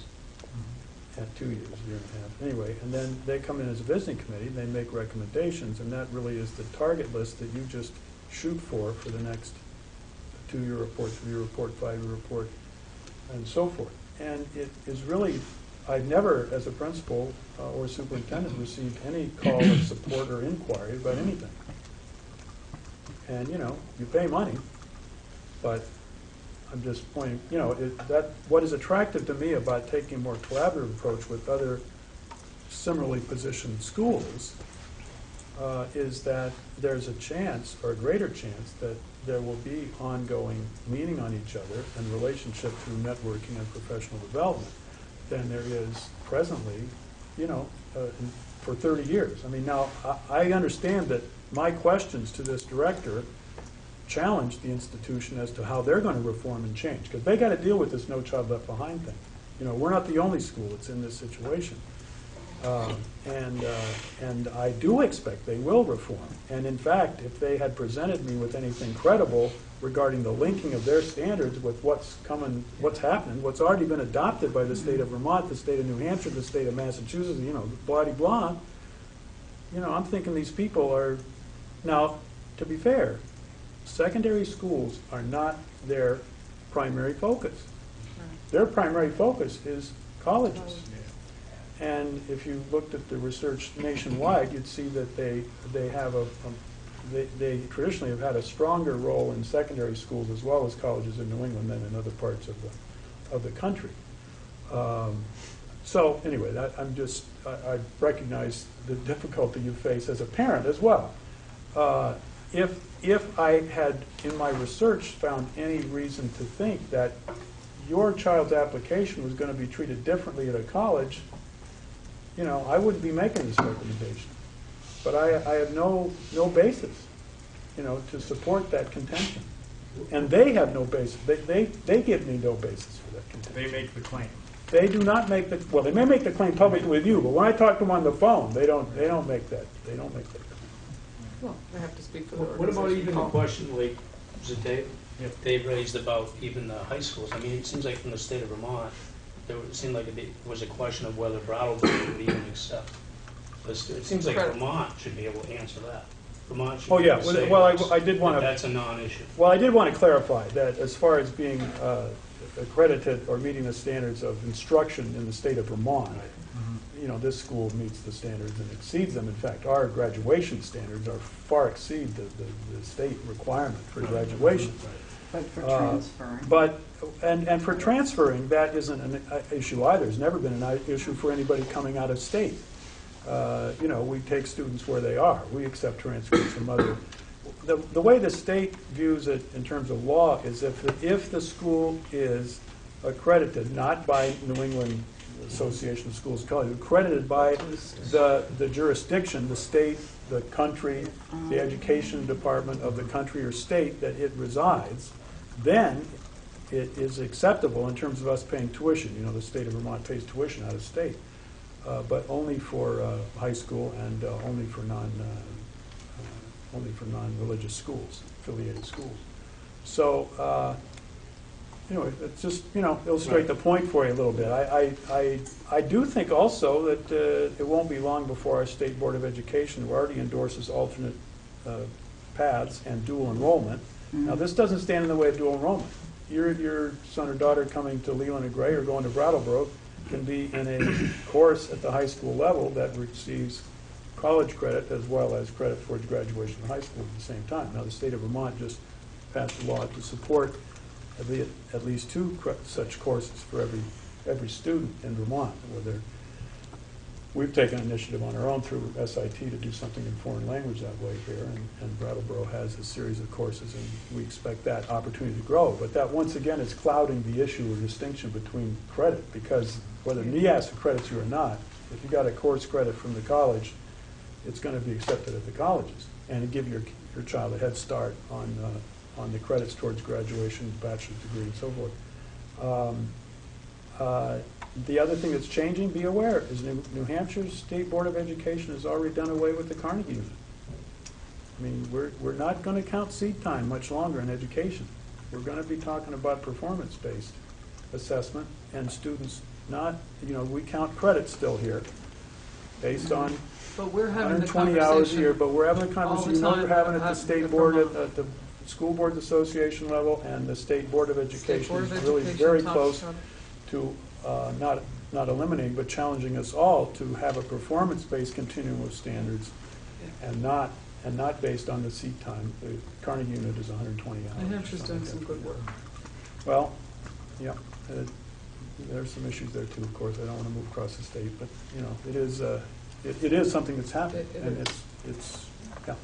It's a reality. I think, if we were to do this, an important part, which you mentioned, is the idea when people are looking to move to Vermont, they will be looking for schools that are successful, and the old-fashioned way maybe will become to look for accreditation, but how do we let them know that we are up to standards if we don't have that accreditation that, people look at? It's familiar. When they're it's familiar and it's in all across the board. you Google an area and it's accredited, that kind of thing. So that would have to be a big part of this group, is really changing the culture of the whole thing, I thought they looked at test scores. I don't mean to interrupt, but from what I can tell is when schools are rated on, whether it's from U.S. News or World Report or Time or schooldigger.com or any of their, and the rankings. The Agency of those Education. The Agency of Yeah. Education, their Absolutely. rankings Right. are all kneecap scores. I mean, Right. that's something that comes across to me, exponentially times more than Right. any. The only people who ask me about NEASC is NEASC. In all honesty, I mean, when we have people come in You broke the mold there for us. Right. Honestly, I mean, when we have prospective parents come in, and we tour the school, they meet the principal, we talk about all the different programs. I've never been asked about NEASC, but we do talk about standardized test scores. And I mean, it was when I first came to Leland and Gray, or before that, before I interviewed here, I looked at your test scores and said, oh boy, something's wrong. I mean, a lot of work needs to be done here. And so when we do those comparisons, or what's published in the paper, it's our test scores. Okay. The only thing, Test scores and the SAT scores, which is also a lot to do with the work that we're doing with the teachers. The only thing I think, right or wrong, if I was Burnburton, if I was at Burnburton or Brattleboro, and I knew Leland and Gray didn't have this rating anymore, right? And I'm trying to get students, I might use that to my advantage, to get right or wrong, by putting in my book or whatever, or, hey, we're accredited, whatever, And so if we're going to give away the accreditation, I think we got to be absolutely sure that we're ready to defend that, the reason we gave it away. And to me, it seems like the state of Vermont, I read this part about express support for the new endeavor. I feel more comfortable with the state clearly giving us something, I don't know what it would be, that clearly says that we meet all the state requirements, we're working on core standards, whatever it is, and the NEASC requirement is not something required by the states. And in no way it says what we don't, you know what I mean? That we don't meet state values or something like that. Because I think we need something like that to defend Very ourselves. nice to be able to get that, but Sorry? it would be very nice to be able to get that from the state, but I'm not sure we're going to get it. But you know what I'm saying? I just kind of, I'm nervous. And what I- Dave I think he's brings up. bringing up really, really good Right, right. points. The state previously had a program called public school approval, Yes. and they got out of the business. I served on a committee that was a joint NEASC and a public school approval at the same time. The school was going to do 2-for-1 situation. It was complex assessment process. But the reason why the state is underfunded and under-resourced to do such a thing. And so they really would much prefer to have us pay dues and pay the cost, as we've gone through before, is really not the actual cost of the money, although it is significant. It's really the time and the energy that it takes. And it isn't focused on what Doreen and I know is most important for this school at this time. It isn't that it's a total waste of time. It isn't that it's not an interesting process. But if you can't engage, just as the students, if you can't engage the learners in your classroom in what you're trying to get to, then they go begrudgingly and they will follow. The same thing is true of our teachers, who are terribly committed to the success of our students. They have a hard time linking, the reason I passed around these standards so you could see, they have a hard time linking what they're doing with what's going to be assessed and what's going to be advertised on the websites of the DOE with what they need to do for kids. That's really the shame of the forced choice that this puts us in. To add to what the gentleman said about a validation of sorts from Montpelier, I would suggest that you contact like-minded school districts who are going through this process. The legislators of a consortium of like-mindeds could bring a lot of pressure in Montpelier to get what you want done, rather than ask the sanctioning body like the Agency of Education. A little law goes a long way. Well, they definitely listen to the law. It's true. If the law changes. And there's a tremendous power in a consortium of school districts that are having the same problem in directing their legislative group to go to Montpelier and get this thing done for you. I think it could happen more smoothly and more effectively and more quickly than what you would imagine. Be a way to get the word out of what's going on. But it doesn't involve math intervention, so good night. Thank you so Thanks much. for being here. Thank you. Being here. Thank you. I wish we could have had this conversation 2 years ago. Yeah. You know? Well, I mean, I feel kind of like making no decision is making some decision. But the Can we fact go is, to- the time marches on with this cycle. So we certainly have, Doreen and I have put off any, financial commitment or time commitment to it. There already was a preliminary meeting possible for, training the instructional leaders of the schools that are in the next cycle.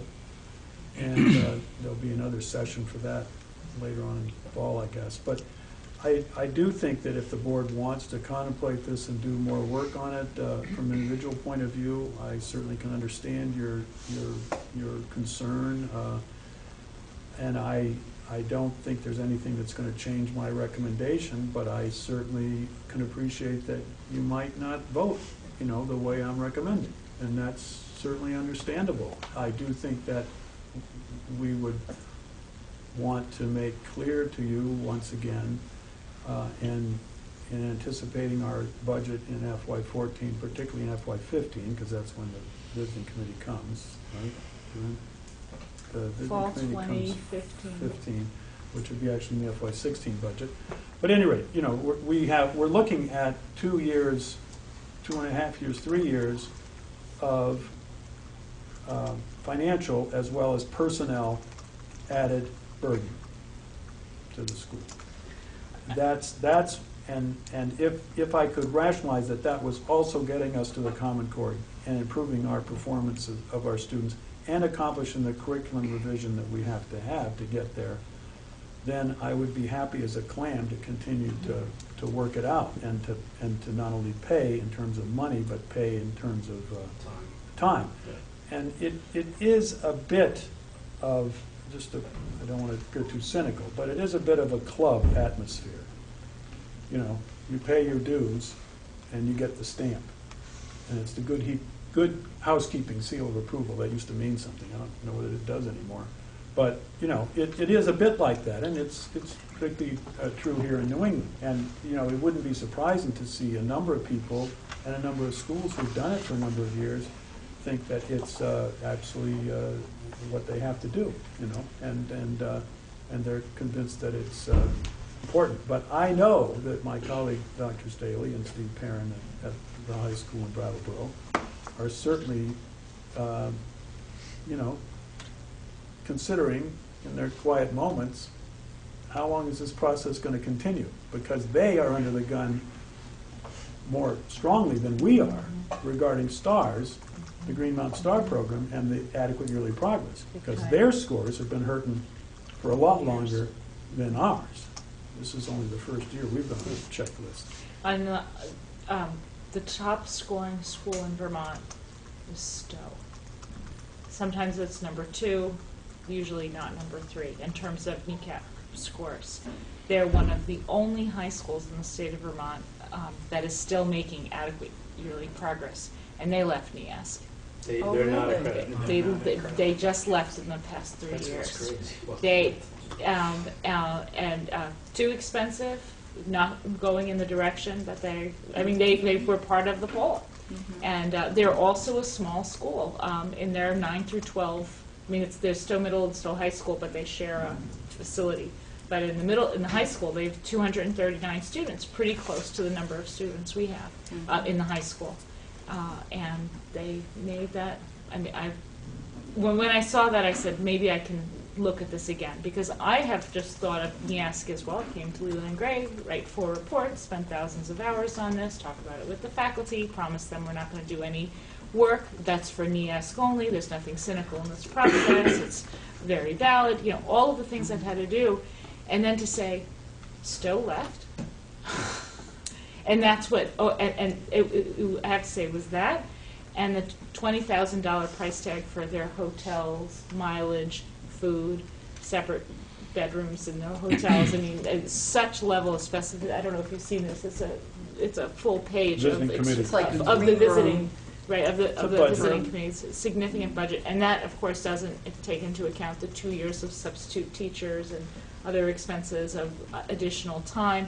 Very often schools will plan and pay teachers their per diem 5 additional days. So right now our teachers work 185 days a year. We would be looking at, in FY15, them working 190 days so they can do the committee work, because every teacher would serve on a committee.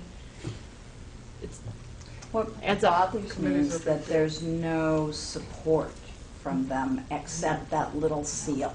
Right. No. There's nothing that helps you get from point A to point B except the criticism each time you put a report in or whatever, and there's no support.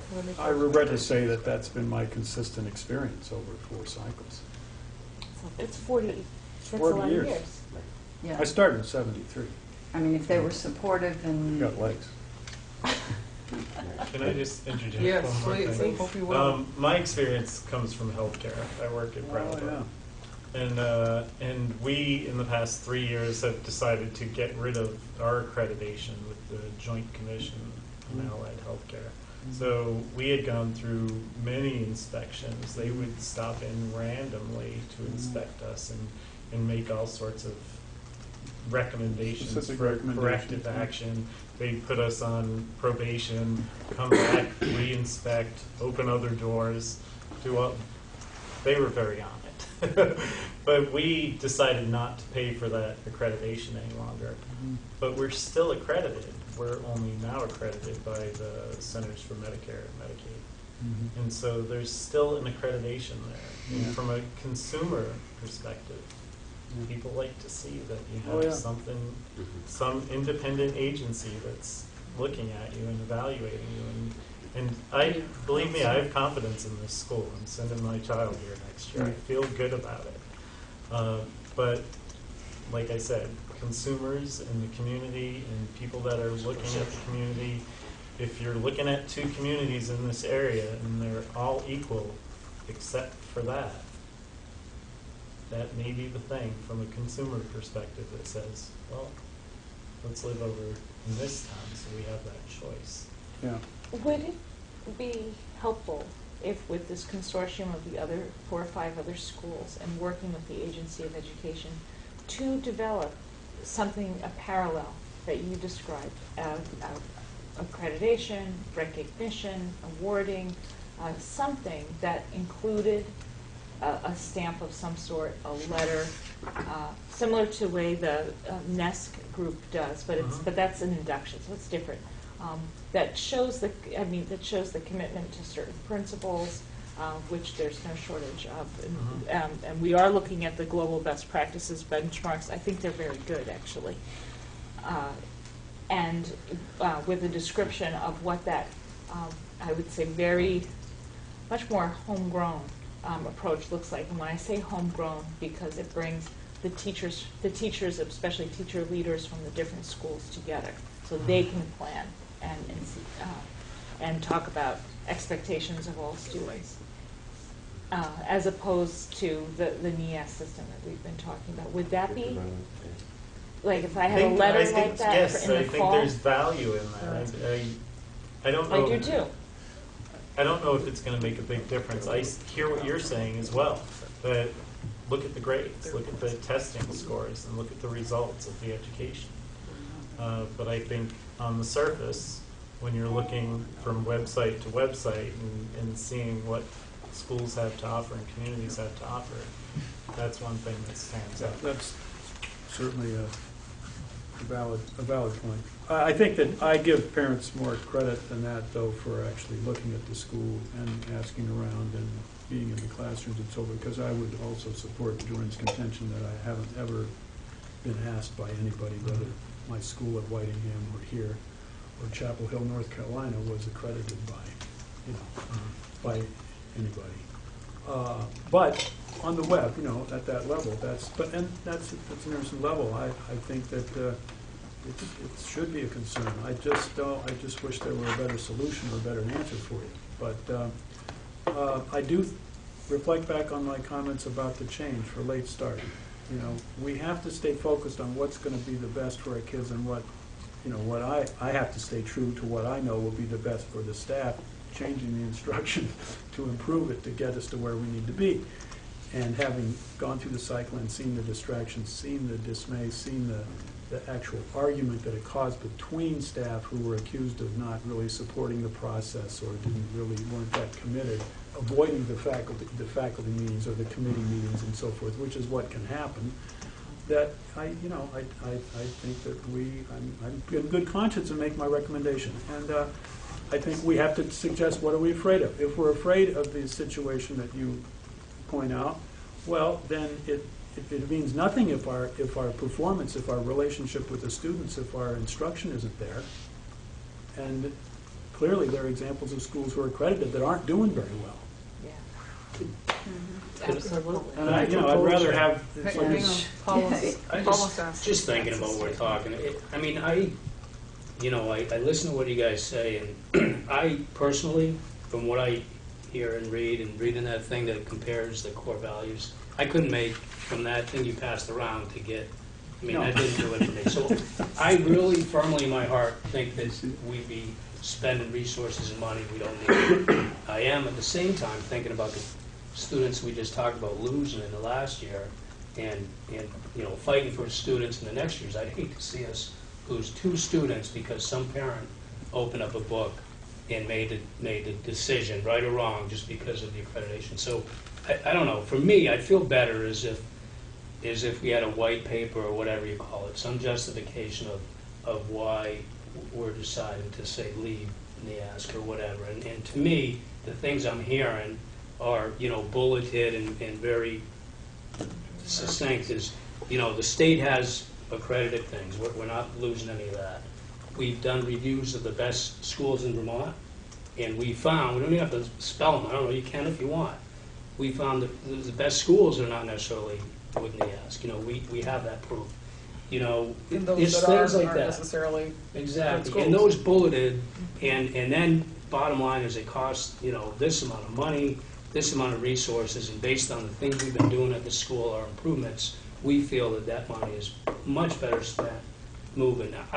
I would feel more comfortable signing off Having on a something like summary that situation. if I had a summary that I could sit with that parent. And then in there too, we talked to colleges, it's not part of, you know, college entry, we got proof of that, right? We're not making this stuff up. And then we can put this down, and I think we could all feel comfortable signing off on that. And it means we did our homework. And attach your Title I document to it. Right, and I feel like I could stand by that, and I believe what you guys are saying. It'd be hard for me to endorse just doing it without something like that.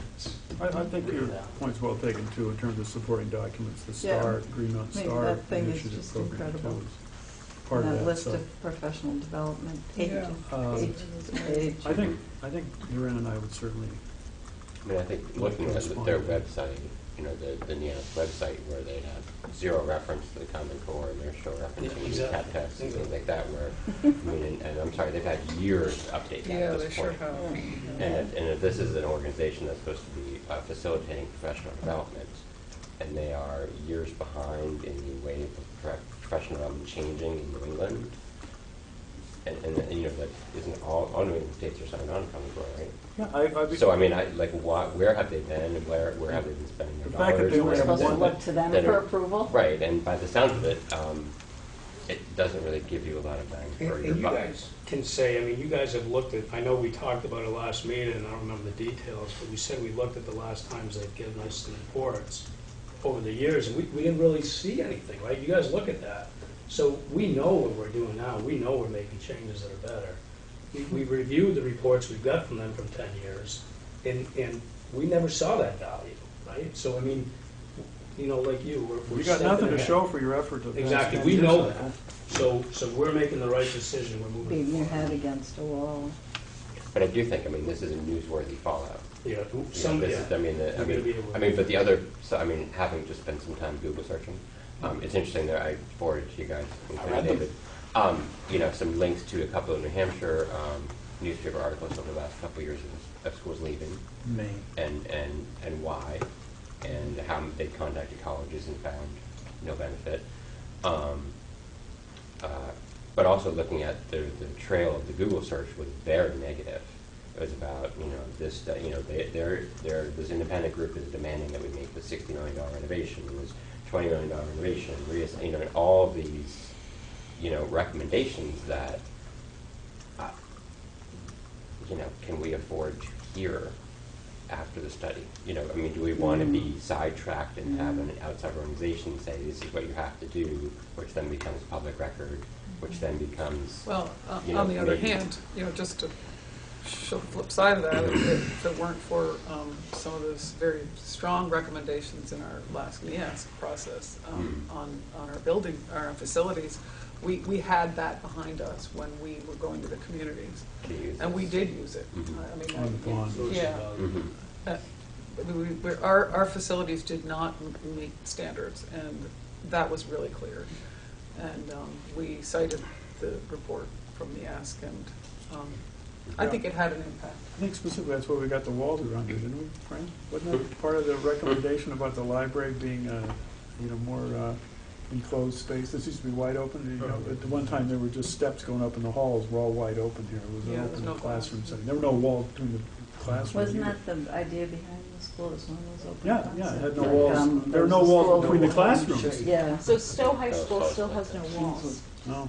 They're one of the last I don't think that's the And first their thing. library is still open too. They're one of the last holdouts. It would be And just they don't like belong this- to NEASC. No, well, I wonder if it's one of the recommendations that they needed walls. Why aren't they on this We already list, have the top Duran? scores. Why aren't they on this list to part of this discussion Well, about the, Oh, the new. Yeah. maybe Well, I think compare that it. we- Well, they're not involved sorry? in the discussion. but So- they're why are they not evaluations. involved with this discussion? one or of we the got into the That's NEASC So- group or different. something. Oh, about the Nest group? Yes. And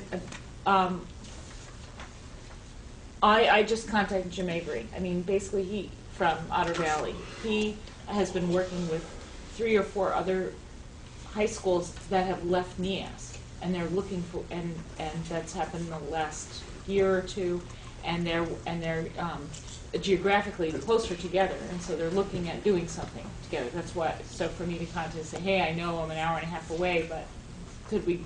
Is this this is something that I'm leaning towards?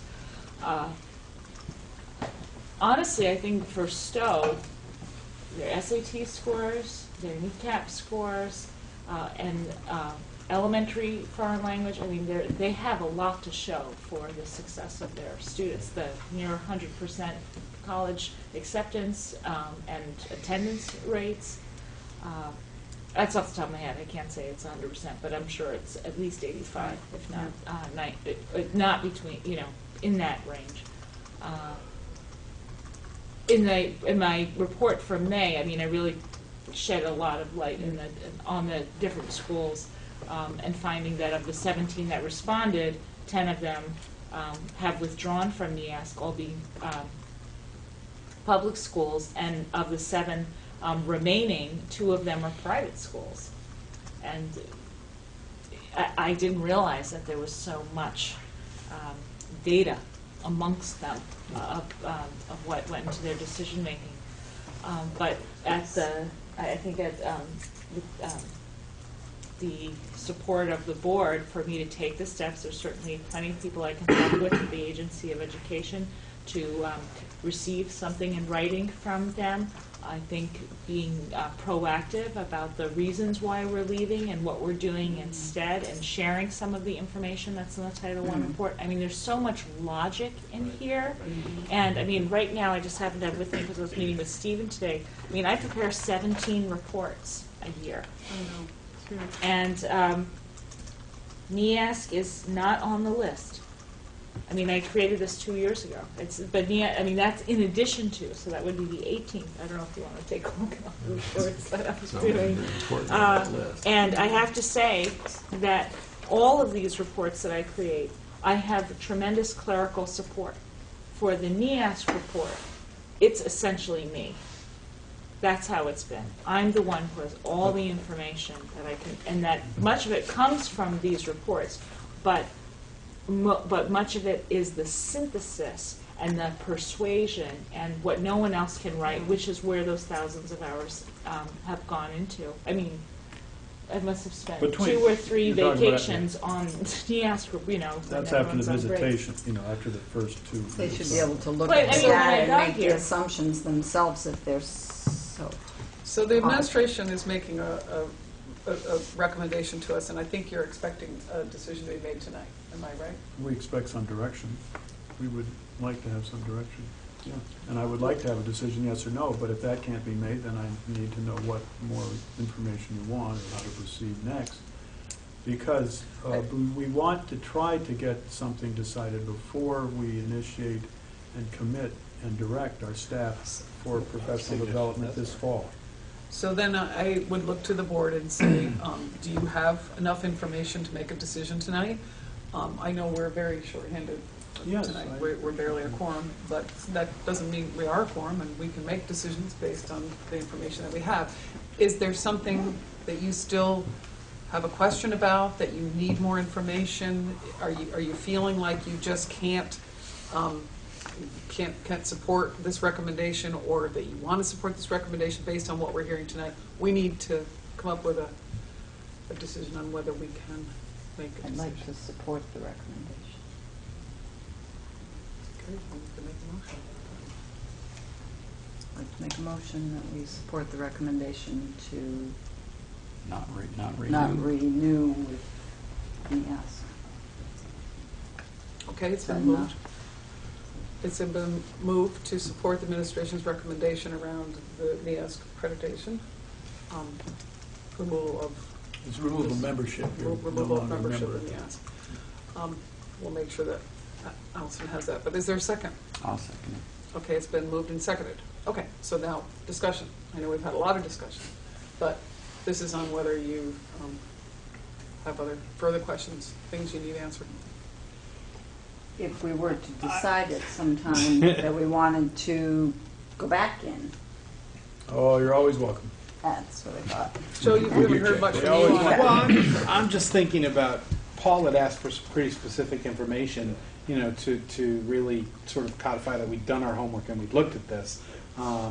And I know personally, you know, I read the articles Jeremy forwarded already. I've read this. I sort of paid attention to this. And I also had a lot of community members contact me directly about, what do you mean we're not going to be accredited anymore? Right. And everything I can see with this, you know, learning tonight that NEASC doesn't really seem to do much for us in terms of helping us reach the goals that we've set, and actually maybe, depending on the recommendations they make, might be counter to what the board has in mind for our students. There's a there's a cost there, but it really seems to me to come down to be mostly a PR issue. You know, and I'm comfortable bowing out of, you know, supporting the recommendation personally, but I really, you know, Paul's asked for this pretty specific information, and I sort of think that, you know, that's probably a good idea, and because of the, you know, the public relations piece. You know, let's really look at this. Let's you know, get that information and make those comparisons, and then probably go forward in you know, 1 month's time, looking at that and saying, okay, we did what we needed to do. So you can easily amend the motion if you want to include something along that line. I mean, I'd amend that I would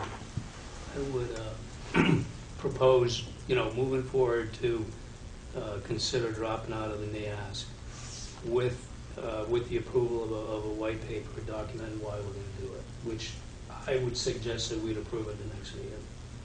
And that way, you know, be in the minutes. If there's other people that are interested, they would be able to come. I appreciate what David's comments were. You know, at first, I was really thinking, this is probably a no-brainer. I've taken some input from out of here, too, like Joe has. You know, pretty strong input about, are you guys making the right decision? And so far, most of the things we've made really, I've always felt real comfortable with. This one, I feel in my gut we're making the right decision, but I think we just got to make sure that we put it on paper and we're all behind it. And we're going to get, you know, there is going to be some PR people, and there should be people in the community that are concerned with this. And so I just want to make sure that we, you know, have that written down and we don't see anything that would change. Have our explanation prepared in advance. Yeah, because it's going to, you know, it could be in a newspaper, you know, it could go anywhere. We should be ready for that to happen. I mean, it would be something I would assume that we'd put on the website, including. Right. I mean, I would personally suggest that's something that we write, or we Endorse. work towards writing Yeah. and publishing As a board. as a preemptive strike to a newspaper article that some outside person will write. As far as, you know, print, you know, publishing a rationale for it, you know, giving examples of other small Vermont schools that had lived without accreditation and how that has or hasn't affected them. You know, what our plan is going forward, and as concretely as we can state that. You know, because that would dissuade a lot of people from reacting in a knee-jerk way if we had it laid out really clearly. And I mean, I just found out about it because I missed the last meeting when the minutes got published a couple of days ago. So I'm feeling a little like I need more time to digest the concept. I mean, not that I haven't found any reason to keep it. Well, I mean, I'm trying to. There's been a suggestion of an amendment. I didn't hear something quite as clear as I think we need to make sure we have for direction. But I also am listening to what you're saying, Jeremy. And are you going to be able to support it with that amendment, or are you saying that you still would have to vote no, even with the amendment, and because you need more time to look at it? I'm just trying to feel this all out and see where we're. Can I mention a couple of quick things? Or? Sure. One is that I would see the white paper coming from Stephen and myself. That we would draft it because we have an enormous amount of data, and I would want to keep it as concise as possible, really stating the facts. I will, and perhaps Stephen too, will make contact with people at the Department or Agency of Education. They would be hard pressed to put something in writing themselves here's that stamp from us saying it's okay. But I think I can get quotes from them because of the relationships we have and what they are seeing as throughout the state of why schools have moved significantly in this direction. The other thing that I wanted to add is Stephen mentioned it earlier around the pulse of the faculty around change and the number of initiatives and concerns around initiative fatigue and the incredible expectation that's on them, not just because I'm the principal, but because of things like increasing poverty rates, the pressure around school choice, and that they understand the success of their students around the country is becoming the measure of the teachers themselves.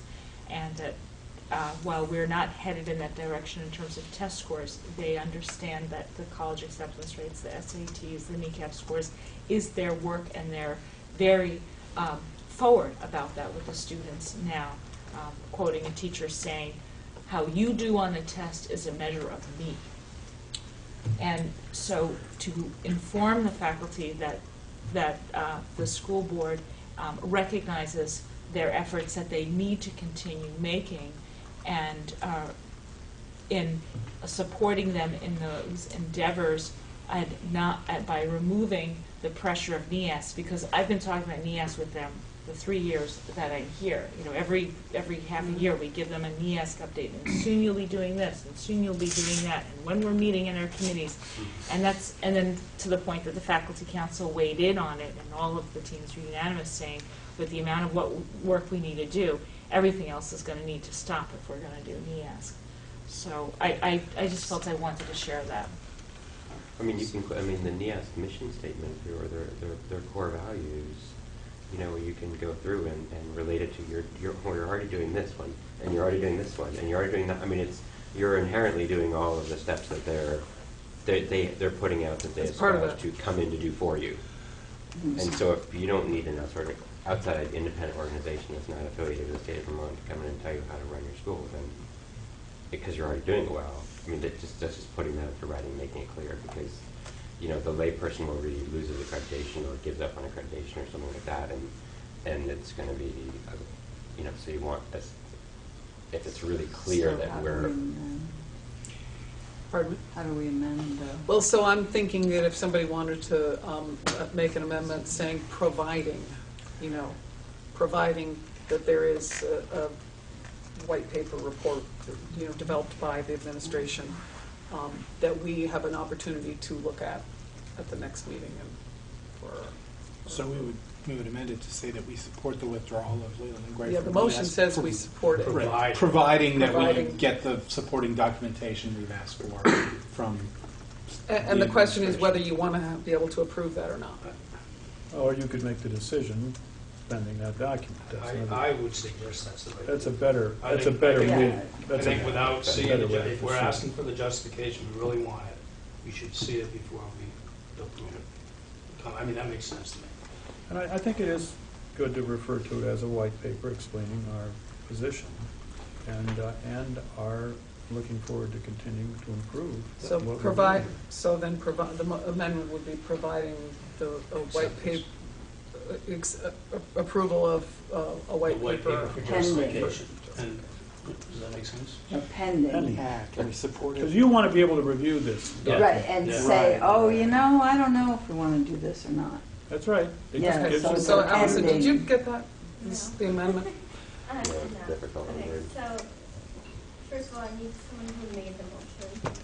Okay, the motion was made by Patty, the original motion was made by Patty, and it said, did you To get that? withdraw from membership in the NEAS. To follow the. Follow the administration's recommendation, to That's right, yeah. support the administration's recommendation to withdraw from membership in the NEASC accreditation process. Well, just NEAS. NEAS. It's the- NEASC. New England- And so, the amendment, does somebody want to make it? I'll It make says it. provide. Go ahead. Well, the proposed amendment is to accept the resignation from NEASC pending Well, approval. All we have to do, the amendment will Okay. only start with Pending. pending or providing. Just say preventing or providing. Pending approval of a provided white paper justifying Yeah. Explaining the action. Explaining the action for leaving the Does that make sense? Did you say approval of it? Is that what you said? Pending approval of Okay. Yeah. the Pending approval of a white paper explaining the decision. Justification. Okay, so I apologize, would like to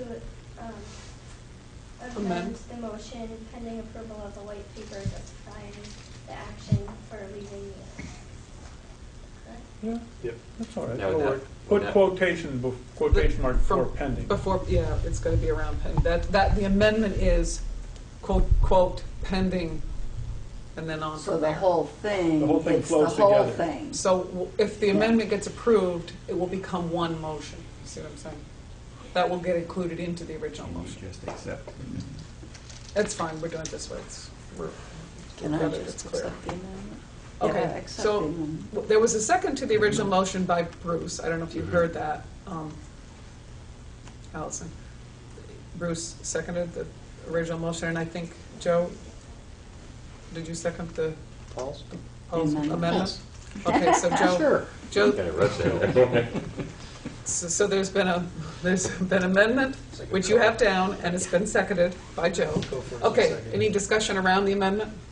No, Any more discussion? I would just say I would, and I know you guys are going to advocate for it, I would feel much more comfortable, and I know it might be difficult getting something to state. Under the circumstances of the finances in Vermont and the state understanding what we're going through and wanting us to make the right choices with the money, I would think somebody up there would do as much as they could to justify. So I'm hoping you guys We'll do can what we can. advocate to get that. Yeah, we appreciate the importance of that. But And the- we also don't want to give you any reason to believe that, we can make something happen that isn't in the political expedience or best interest. But it doesn't hurt to have this. You don't ask, you don't get, so, Yeah. we can- Tell them to call me. Does this Jeremy? leave you open then to plan your professional development for, I mean, I would assume then if we would pass this, Yes. then you're open to kind of, you two might have to still do the white paper, but your staff could get freed Right, up yeah. to work on what they need to do and not feel burdened by this. I think we can proceed with our planning for the fall and Yeah. investment of our limited resources in terms of personnel and finance for professional learning based on the sentiment we sense from the board at this point, We get and the next devote meeting. ourselves to the white paper written well enough to ensure a positive response, and also a convincing rationale for the public, as Dave here represents, who understandably should be somewhat skeptical. Okay. But the proof is going to be in the pudding in the end, and that's where I have confidence we will be if we're continued on the road that we're on. Okay, so are we ready to vote on the amendment? Okay, you all understand the amendment, or you want it read back to you? Okay, all those in favor of the amendment to the original motion stating, providing, blah, blah, blah, piece, please say aye. Aye. And opposed? Any abstentions? Okay, amendment passes. Now we need to vote on the original motion, which has now been changed to say, and I'll let you read it back to make sure we've got it correct. It's combining the two. Okay, so it would say, Patty Dixon made the motion to support the administration's recommendation to remove the membership for accreditation from NEAS pending approval of a white paper justifying the action for the Perfect. Do we I need think accreditation? rather than remove, the word is withdraw. Withdraw. Right. But we don't even need the word accreditation in there. just- And No. take, yeah, that's right, take out Is that what accreditation, it just is? say Not accreditation, membership membership. in NEASC. That's great. That was what we said. Yeah. Excellent. Okay. Any discussion on that motion? Comment? Ready to vote? All those in favor of approving the motion, please say aye. Aye. And opposed? Abstentions? Okay, motion passes. I just want to say, before we move on, I really appreciate the seriousness in which the board took this, because I don't think this is something we should be taking lightly at all. And I know, I'm not trying to suggest that you were saying we should, but, I think it's credit to the board that they took this very seriously. The more significant, tough discussions you have about instruction, outcome for students, and this sort of thing, the better off your kids are going to be, the schools are going to be. And So I thank we- you, we David, for appreciate- coming. Right, I appreciate Also, David, you taking It's your really time. helped. No, I have thank your read the word. consideration in this matter. Like I said, I was very naive to it until just recently. And so coming here, I was reassured by what I heard. I wholeheartedly support what you have decided to do tonight. Well, thank you. Thank you. Appreciate And I it. think you made some wise choices for informing the public about it and being prepared for public response. Thanks. So- Proactive. This is- And we have an empty seat from Newton. Well, I was Yeah. Jeremy got in ahead of me. That said, I think I Jeremy got You don't even have to run. can. You don't even have to run, you can just be pointed to. Yeah. Just so you know, he wasn't joking. We do have an opening. Yeah, yeah. If you're interested in being on the board, we don't let any Newton resident out of here without mentioning it, so it's an appointment. You could just try it out till the end of the year, so let Oh, us yeah, it's know. only until March. He's gonna follow up with you. That's his job. Thank you. Okay. Good job. We don't let anybody off the hook, do we? Okay, we're gonna, let's see, status of reports on 2 joint NC studies. You can say that quickly, yeah? We are moving forward with a joint study. We have a consultant who's, I don't know if he's been approved yet, Gershon. but we do have a consultant that we have met with. And the joint study is being broadened a little bit to include pretty much Southern Vermont. We hope. Well, The other well, an neighboring invitation SUs are to being invited. include, at least in some level of discussion with Bennington and Wyndham counties in general.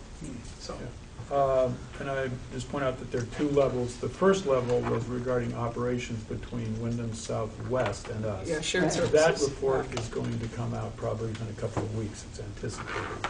John Everett took over for Ray Prue on that. So the problem I face in terms of implementing that is not only approval, but obviously it has to be considered by the committee representing both SUs about what are the priorities, but also I've yet to learn who will be the superintendent of that supervisory union. So have they. They don't know July yet. 1. They had a meeting last Wednesday, but I don't know that they made a decision. So I don't have a counterpart to work at. That's one of the So we'll get, yeah. complications. But anyway, that's There's the nothing status. nothing pressuring us on this Yeah. one, so. And then the next one is just to keep clear, this one with Wayne Gershon is Boundary. about boundaries. So that really involves, at the SU level, some consideration of what works geographically and what would be better alignment or better configuration of the supervisory union. And of course, it's in the state interest to have fewer supervisory unions, but that may not be in your interest, so. Look, that's what a study's about. That's what it's about, and April 1 is the deadline for that study to be submitted, at least that's the time frame. Extensions have been granted, but that was the Secretary's stipulation in the letter. Yeah.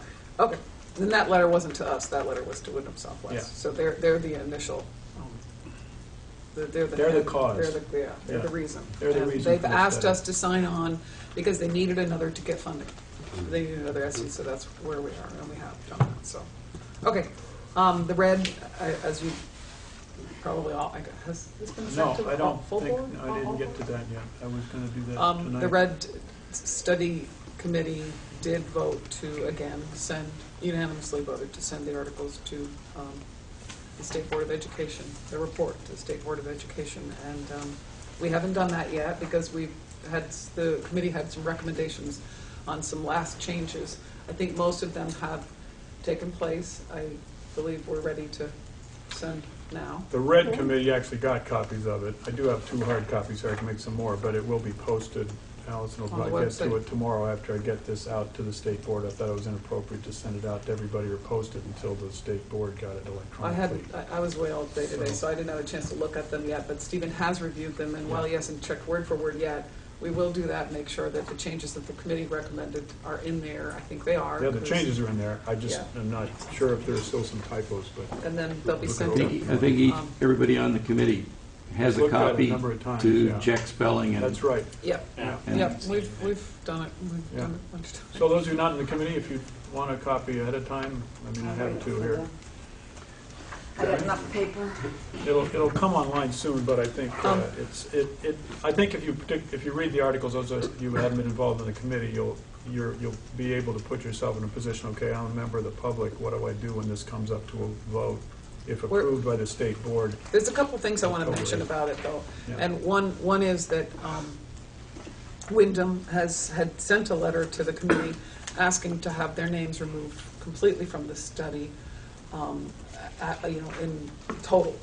And we realized in researching that really, from what we could understand, wasn't possible. And that's because of us, because of them being a member of Leland and Gray Union High School District. So we have made them in this, we've had to leave them in, but we have left them as advisory. So Wyndham has made a request that they don't want to participate. That's fine.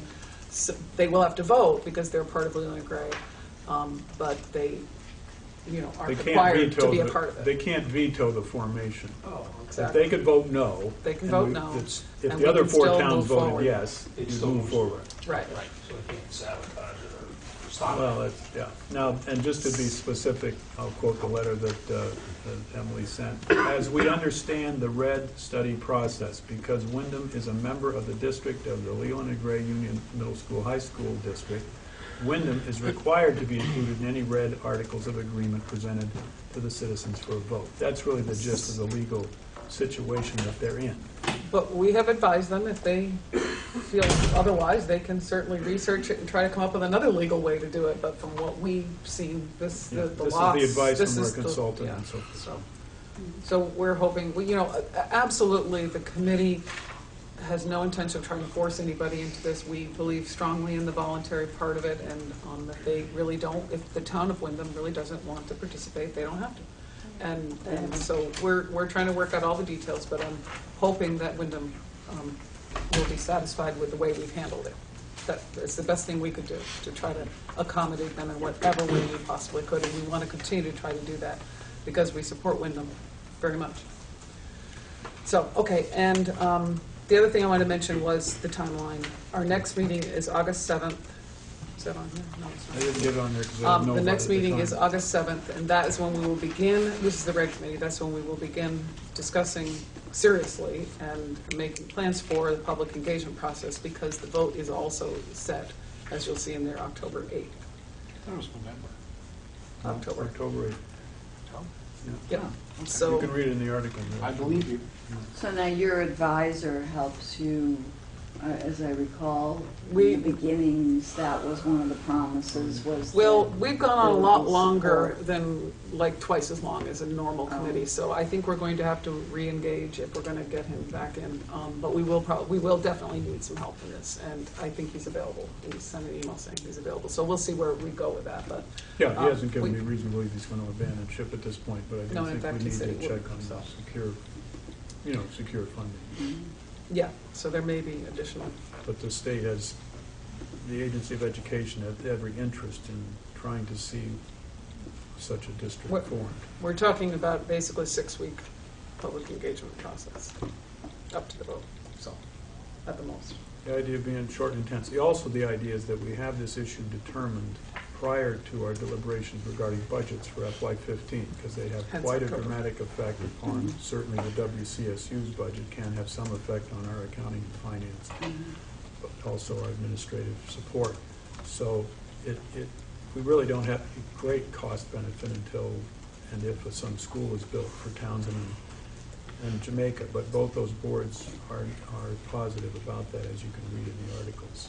Yeah. Although So, That was yeah. put back into Although the there's no- articles that were. Yeah, although there's no And- firm commitment, there is a commitment to consider such a proposal. Right, was put in there with a little less strong language, but it was in there. Okay, so if you have any questions about that, don't hesitate to contact either Bruce, Joe, or I, who are all 3 representatives on that committee, or Stephen, if you have to. But, Yep. hopefully, we'll all be engaged in the process for a few weeks. Won't be just us. Okay. If no other questions, go on. No, I'm not fully, I'm just curious, so timeline, November 2013 was, what was that, importance of that date? October 8th, Okay, so Tuesday, November. October 8th Okay, of 2013. yeah, Now, see, the state board has to consider these articles and approve them. I think if you look to the. Oh, that's November when it- 7th that's is when they operative. become effective. That's when you become That's operative. effective. That's why I And had the reason November. why that is because you have to wait 30 days after the vote. To allow Because if it's for- reconsidered, there's a petition to reconsider, which has happened at some other places. So November, earliest you'd be, you'd have Earliest this you'd actually have, yeah, but now that board really wouldn't be making the decisions about the rest of the fiscal year. Okay. That, you know, these boards Yeah. would continue through the fiscal year, at least that's the plan Yeah. in these articles, if you read them carefully. Yeah, But that the board AOE has may to have an be issue formed with that. sufficient to be able to make decisions about the FY15 budget. See, the following year that they'd be implemented. Side by side. That's the overlap that happens there. So we need plenty of commitment from the public to see these processes through, but, You don't get anywhere without That's, commitment, as we all yeah, know. it's, you know, an exciting opportunity for everybody to consider. Okay, we've done it again, guys. It's almost 10. And an amazing news. I can't believe it. Well, you I asked for I some pride important myself on issues. getting us out of here at 8:30, and I know we did start 20 minutes late, but we should be out of here. I So think we can skip the next one. we can skip the board members' ideas, but keep, I already mentioned it before the meeting started, while we were waiting for Paul about thinking about our annual work calendar, so keep that in mind. We're going to keep talking about that eventually. We'll come up with something. Plan for WCSU board retreat, you put that on there, is there something? I put that down there because I mentioned this issue about the use of time, calendar. Okay. Either late start or the, you know, the kind of calendar that the Champlain Valley Superintendent's Association is planning to Okay, so is there implement, anything more that we need to, No, that was the only, I mean, that's an idea that I think is universal appeal okay. of all our We schools, can talk about it all our next meeting. districts.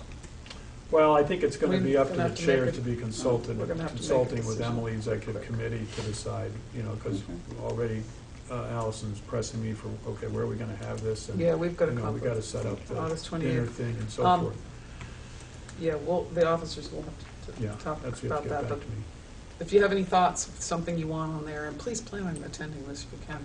It's- If you have any thoughts, please let me know for the retreat. Yeah, I think we'll be Yeah, having to that- make a decision before the end of June for sure. Yeah, so this month. Okay, bills and pay orders. We've got, we've got 7 warrants, actually, we've got 7 plus 2 additional. We've got, let's see, I'm gonna do it this way. These are so different today now, I can't just do them the way I used to. But anyway, we have 7 warrants totaling $184,363.58. We have 2 payrolls totaling $241,709.98. And then we have 2 additional warrants that came on here. I'm not sure why these were, Frank, were they just added in? Oh, they were separate? Carolyn had gone home. Okay, so loan- Added them, yeah. Loan payment in the fourth quarter service invoice, okay, total, so one of them's that 1.14 million that you had talked about, 014.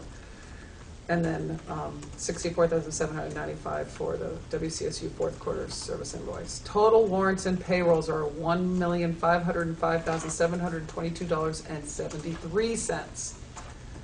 I need a motion. Make a motion. Okay, Patty made the motion to approve those warrants and payrolls, and Jeremy seconded it. I know you reviewed them quite closely, and since Frank added stuff to it, is there any other comments or 2 signatures on all of them? Okay. You ready to vote? All those in favor of the motion, please say aye. Aye. And opposed? Any abstentions? Okay, motion passes. Move to approve the consent agenda. Okay, it's been moved to approve this consent agenda Second. and seconded. No discussion on consent agenda.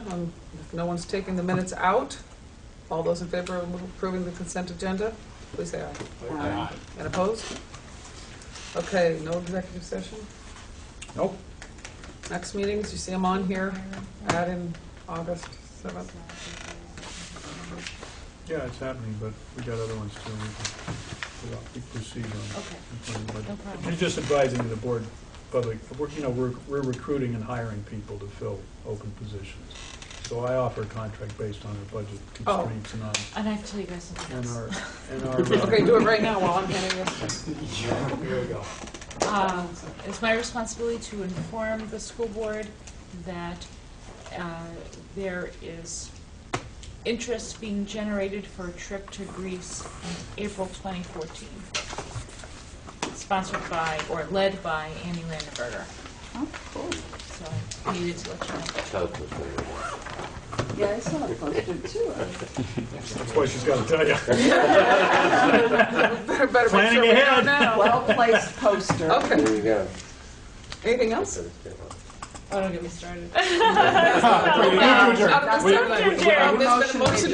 Okay, he's already moved it, you seconded it? Second. Okay, Joe, and then says don't seconded get me by started. Patty, to motion to adjourn. All those in favor? Aye. And opposed?